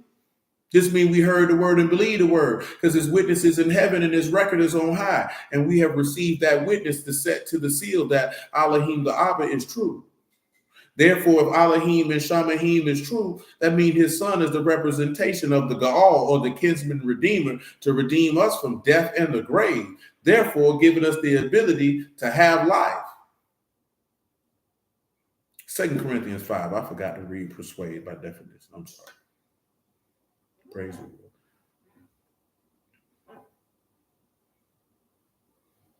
5 and 10. 2 Corinthians 5 and 10. Amen, man. For we must all appear before the judgment seat of Mashiach, that everyone may receive the things done in his body according to that he have done, whether it be good or bad. Knowing therefore the terror of the Lord, we persuade men. But we are made manifest unto Elohim, and I trust also are made manifest in your consciences. So when you look at persuade, this is pitho in the Greek. To persuade, to induce one by words to believe, to make friends of, to win one's favor, to gain one's goodwill, to seek to win one, to strive to please one, to persuade unto, to move to induce one to persuasion to do something, to be persuaded. And you know what that takes us to? He that wins souls is wise. Because when you win in souls, you're seeking to persuade them to forsake their flesh, to forsake their desires, to forsake their own heart, to forsake the world and make a new heart and a new spirit so that therefore they can live under God until the day that they expire. Some people will be persuaded and some people will not. And it is what it is. You know what I'm saying? This thought process that you're going to say everybody you come across, there's your own pride. You know what I'm talking about? Because that's just not going to happen. Because I promise to you, you can get 100 people in a room and preach the word to them who ain't never heard it before, and maybe 2 to 5 going to get down with it. And 5 is pushing. And I'm not saying that to be pessimistic, negative, or anything of the sort. That's just the reality of it. In contrast to a total population, it is always going to be less people who are going to have an ear and a heart for the word than the people who don't. Because everybody not going to hear this and believe it. And everybody who hear it ain't going to want to do it. Everybody ain't willing to give up what's necessary. Everybody ain't willing to go through what it takes. Because again, most people are self-pleasing and self-inclined. So they try to make you who are fit around what they got going on instead of fitting into him. Because once you put him on the back burner and feel like you're going to fit him around what you got going on, he ain't fooling with you no more. Because he got too much self-respect to let somebody make him a second option. When he told you have no other Elohim before me, that's exactly what he meant. He's not taking a backseat to anything or anyone in any man's mind. Ever, at any time. He's not doing it. And you know why? Because he don't have to. And that's a very difficult proposition in a lot of people's mind, especially when you talk about in the natural sense of things. When somebody tell you they're not putting up with something because they don't have to. Do you understand the level of self-respect, self-esteem, love and honor for yourself that you have to let somebody know you can do whatever you want to do, but I ain't dealing with it. And that they can walk away from it and could care less? Because most people think people gonna beg them to be in their life, to be around them, to chase after them. People don't know what to do with that.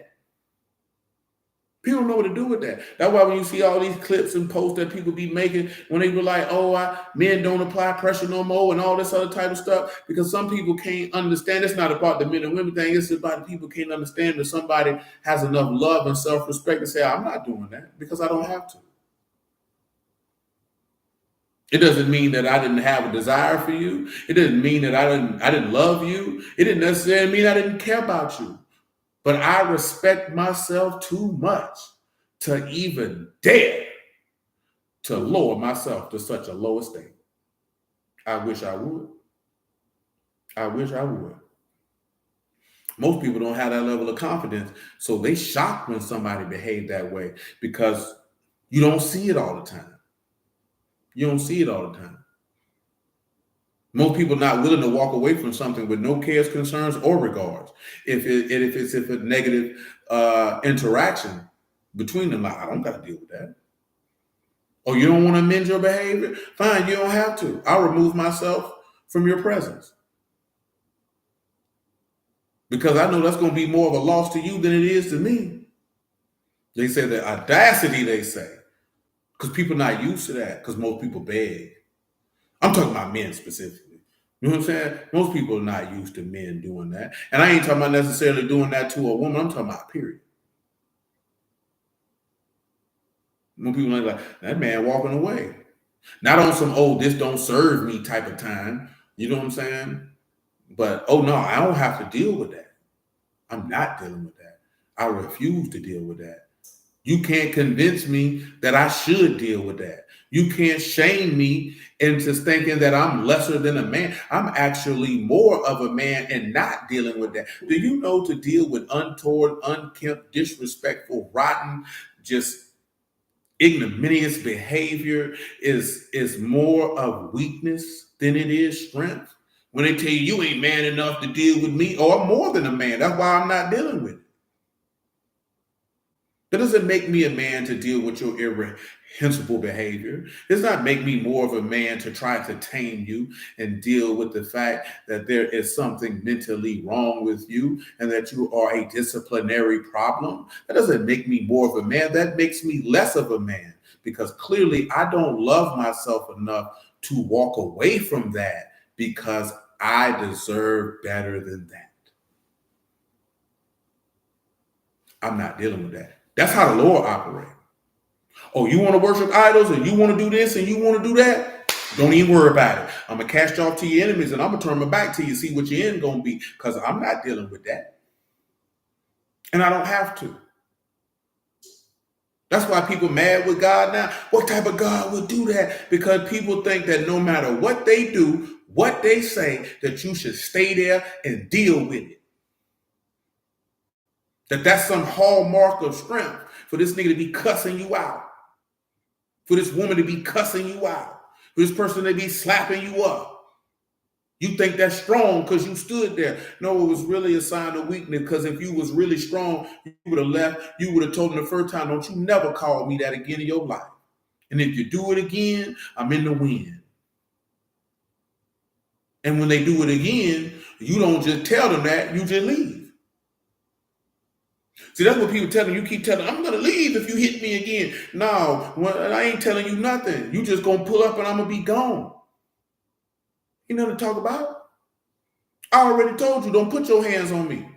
Oh, you put your hands on me again. Oh, you want to throw pots and pans at me? You want to do, that's fine. I'm gone. Ain't nothing to talk about, because I done told you already. I'm not telling you again. I can show you better than I can tell you.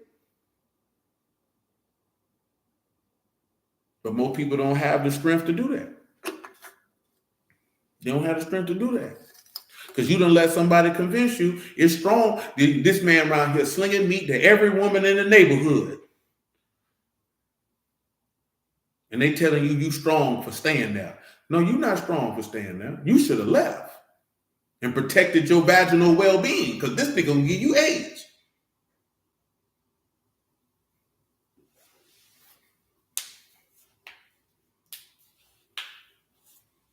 I mean, you got to deal with that, man. Nigga want to talk to you any kind of way? Let me tell you something, man. Anybody that can just talk to you any kind of way, show that they ain't got no respect for themselves. You know what I'm talking about? So you know they ain't got no respect for you. And you gonna stay there and deal with that? Nah, man, you can't deal with that. You gotta love yourself better than that. 1 Kings 3:9. Give therefore your servant an understanding heart to judge your people, that I may discern between good and bad. For who is able to judge this so great a people? See, when we want to be able to have the ability, let's look at discerning Hebrew, by the way. I'm finna get it to wrap this up, because we got started later than you. It's getting close to that 8:30 start time anyway, 9 o'clock start time anyway. It is May. Time is moving and grooving around here.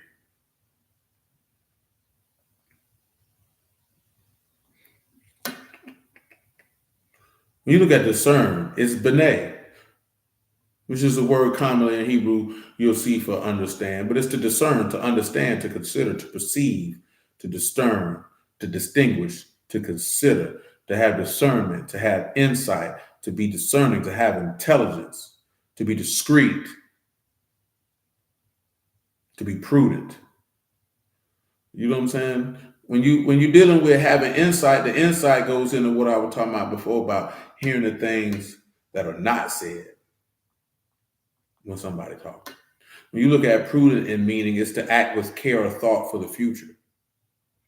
So when you have understanding, you have good sense, common sense, you have good judgment, you take careful consideration, you're sensible, you make decisions on what you know and what you can foresee. What are characteristics of a prudent person? Good judgment. They make decisions based on sound reason and a clear understanding of the situation. Careful consideration.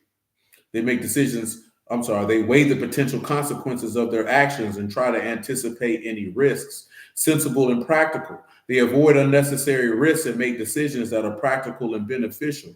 Caution and discernment. They are not rash or impulsive, but rather cautious and discerning in their actions. Attention to detail. They pay attention to the details of a situation and take appropriate precautions. Now, when you sit back and you look at that, and he tell you that a prudent wife is from Yahuwah, these are the intangible attributes that if the book tell you a prudent wife is from Yahuwah, come over here. What are they? Proverbs 12 4. Come over here, Proverbs 12 4. Let's see if we get the same Hebrew word for prudent over there. No, that's not it. That's not it.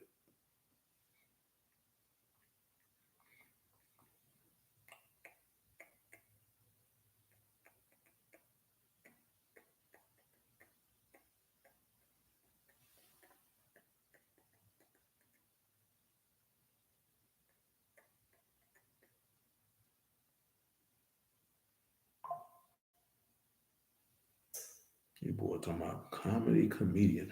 That's a hell of a name. Now, Proverbs 19 and 14. Proverbs 19 and 14.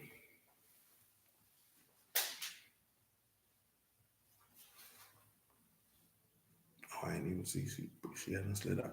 Houses and riches are the inheritance of fathers, and a prudent wife is from Yahuwah. So prudent here is a call, which is another word that is used for understanding in certain situations, and that is Sean Kapalamad, and that is to be prudent, to be circumspect, to be wise, to understand, to prosper, circumspect, insight, to give attention to consider, to be ponder, to be prudent, to have comprehension. So again, you look at that, you look at a woman, does this woman take careful consideration of the consequences of her actions to anticipate any risks? Does she make decisions based on sound reasoning and clear understanding of what's in her face? Is she sensible and practical that she avoids unnecessary risks and make the decisions that are practical and beneficial? Is she not impulsive? Is she cautious in her actions? Does she pay attention to detail? As a man, you got to be like that too. And you know what all that takes you back to? Don't judge according to appearance, judge righteous judgment. That's what insight and understanding would do. See, because you would have the women and all get wisdom and all you're getting, get understanding. So the skill would give you the insight to be able to make sound decisions. Let's look at the definition of circumspect in English anyway. I can get you that definition in Hebrew also. Give me one second. Wary, unwilling to take risks. Synonyms for circumspect are cautious, chary, and wary. Now, circumspect biblically is to live wisely. Now, some people hear that and be like, yeah, you have to take risks. But, you know, when you come to serving God, you have to take calculated risks. You have to understand the risks that you've taken and what you've taken risk in. You know, it's not like taking risks in business. You can take a risk in business. You can swing for the fences. Yeah, foolish risk. You know what I'm talking about?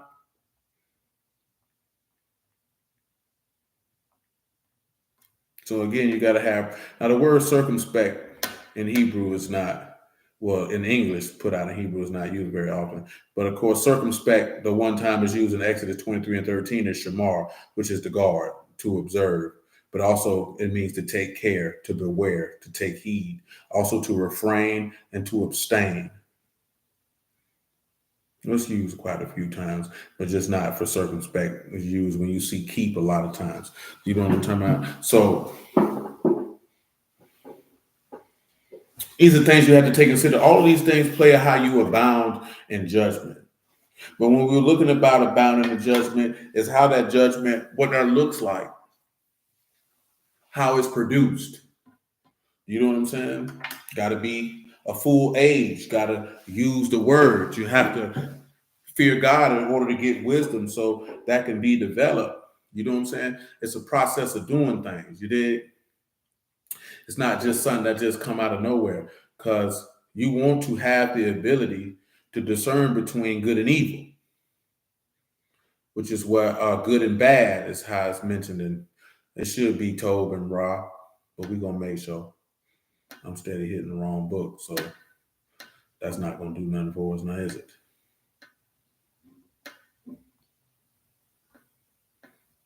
And it is Tob and Ra.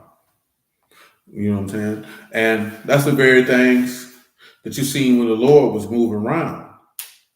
But he heard the word, therefore he had that heart to judge the people. That's why he could tell them, hey, he that without sin cast the first stone. Knowing that the word say what? If he mark iniquity, who would stand? But there's forgiveness with him that he might be feared. That's what that point to. That thought process when we hear things, and the first thing you want to do is to go to condemnation or justifying somebody and doing something, you don't have an understanding heart because you're not allowing the word to dictate how you view stuff. And I know that can be very, very difficult. And I don't say that lightly. You know what I'm saying? I say that in real neat conversation. Man, it can be really, really difficult when you're talking to your mama, sister, brother, cousin, auntie, daddy, homeboy, whoever it might be, about whatever it might be, for you to separate who this person is to you, what the situation is, and judge it not according to appearance, but judge it according to the right and correct thinking of God, and judging it for God and not yourself, and not that individual. And it ain't very many people who could do that. You know what I'm saying? I ain't want to go into no details just because that junk was a long time ago. But I remember having a conversation with somebody, and they thought because I was adjacent to that conversation of what they were asking me about, that I would judge that conversation for myself. And I judged that based off the information that they gave. Because I'm like, nigga, bump what you talking about. If you go talking about doing judgment for yourself, I'm going to go to hell for that. Ain't no situation in the world worth doing that. You present the evidence, I can only judge it based off what you've given me and what you're asking me for. You know what I'm talking about? But you think because I said this, oh, I'm saying that for myself. No, I'm saying that because that's just what it is. Indeed, you don't want to be impartial in judgment. He told you not to do that. You know what I'm saying? It just is what it is.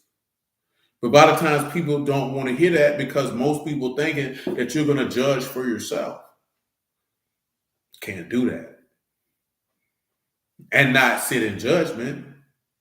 You know what I'm saying? You can't do that. You say the me's because they can't be swayed was used to judge. Yeah, you can't. You can't be. And I ain't. I'm being real with you now. I'm not saying that it's an easy thing to do. It is an easy thing to do, but it's not. The reason why I say it is, if you locked in on the word, it's extremely easy because you would understand the gravity of what you're doing and the consequences thereof if you do it improperly. You know what I'm talking about? But it's not an easy thing to do if you don't understand the gravity of it, or you haven't developed the discernment, the wisdom to be able to do it. You know what I'm saying? Because straight up and down. Because for the most part,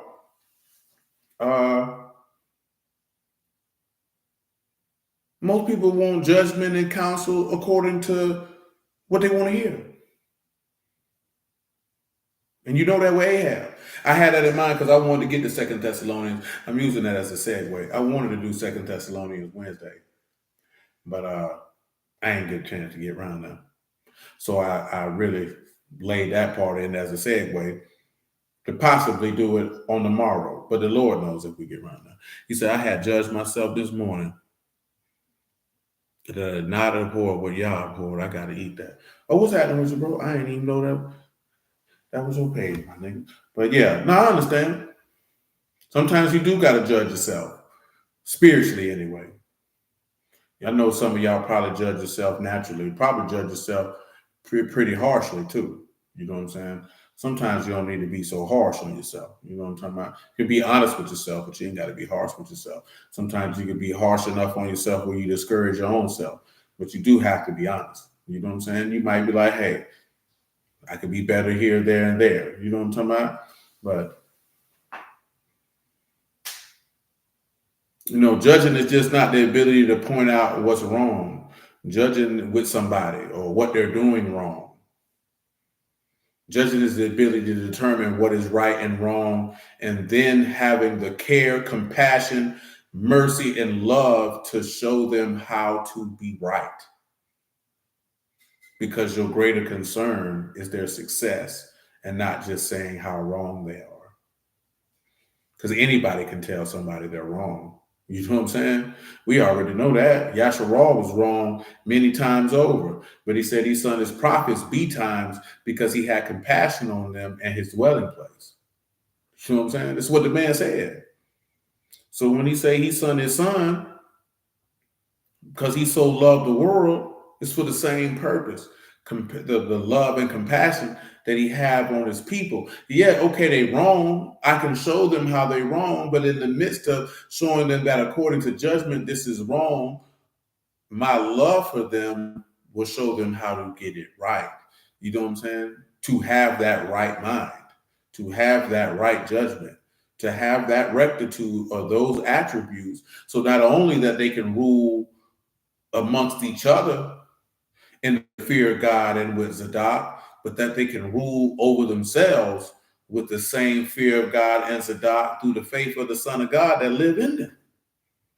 You know what I'm saying? Like, yeah, it's that simple, man. But it's 11:35, so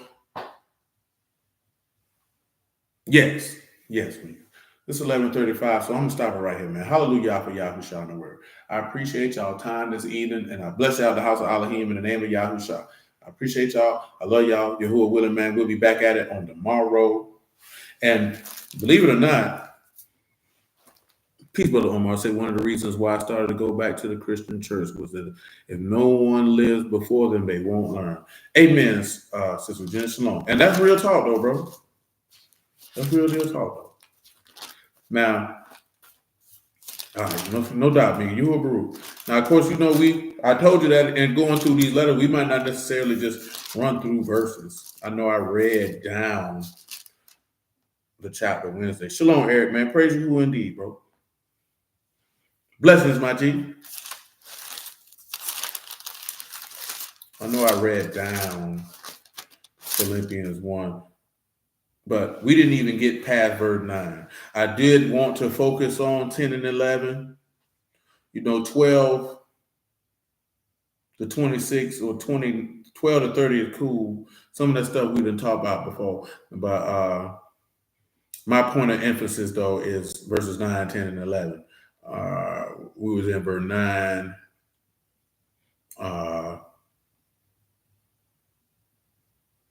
But I do want to get for 9, 10, and 11. I did want to get what I was mentioning, and I'll tell you now so you can see it that I was looking to segue to is 2 Thessalonians chapter 2. Amen, man. Yes, sir. 2 Thessalonians chapter 2, verses 9 to 12. 9 to 12. And what that looks like. I want to do it Wednesday, but the Lord didn't allow a direction for us to do it like the song say, and shorty swing my way. So we didn't get to swing that way. But that's why I mentioned that, so we could be able to segue to it if the Lord allowed for us to do it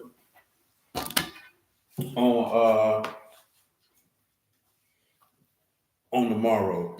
Just remember what this is. What's the day? The 9th.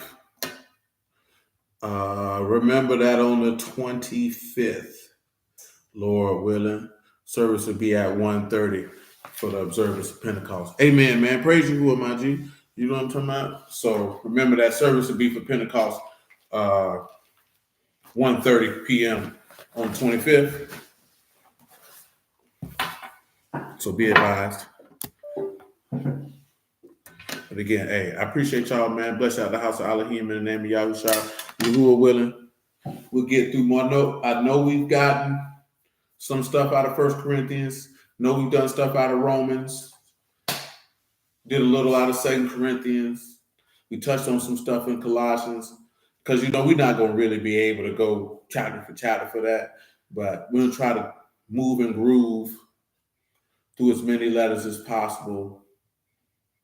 Because this would be the 4th week of doing this. We could do 2 more weeks if the Lord permit. But it did come into my mind for us to start. I think probably the next thing we're going to roll to is the 7 assemblies. We still got our resurrection of the dead things that we need to do to finish up that we started, that we kind of paused for the moment. Prayerfully, if we come across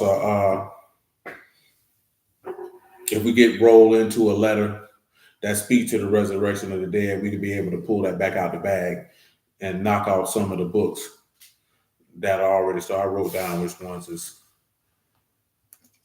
we already did. Let me check, man. These notes might be gone now. Okay, we got Amos and Zephaniah, First Kings, Jonah, Malachi, and Ezra to do.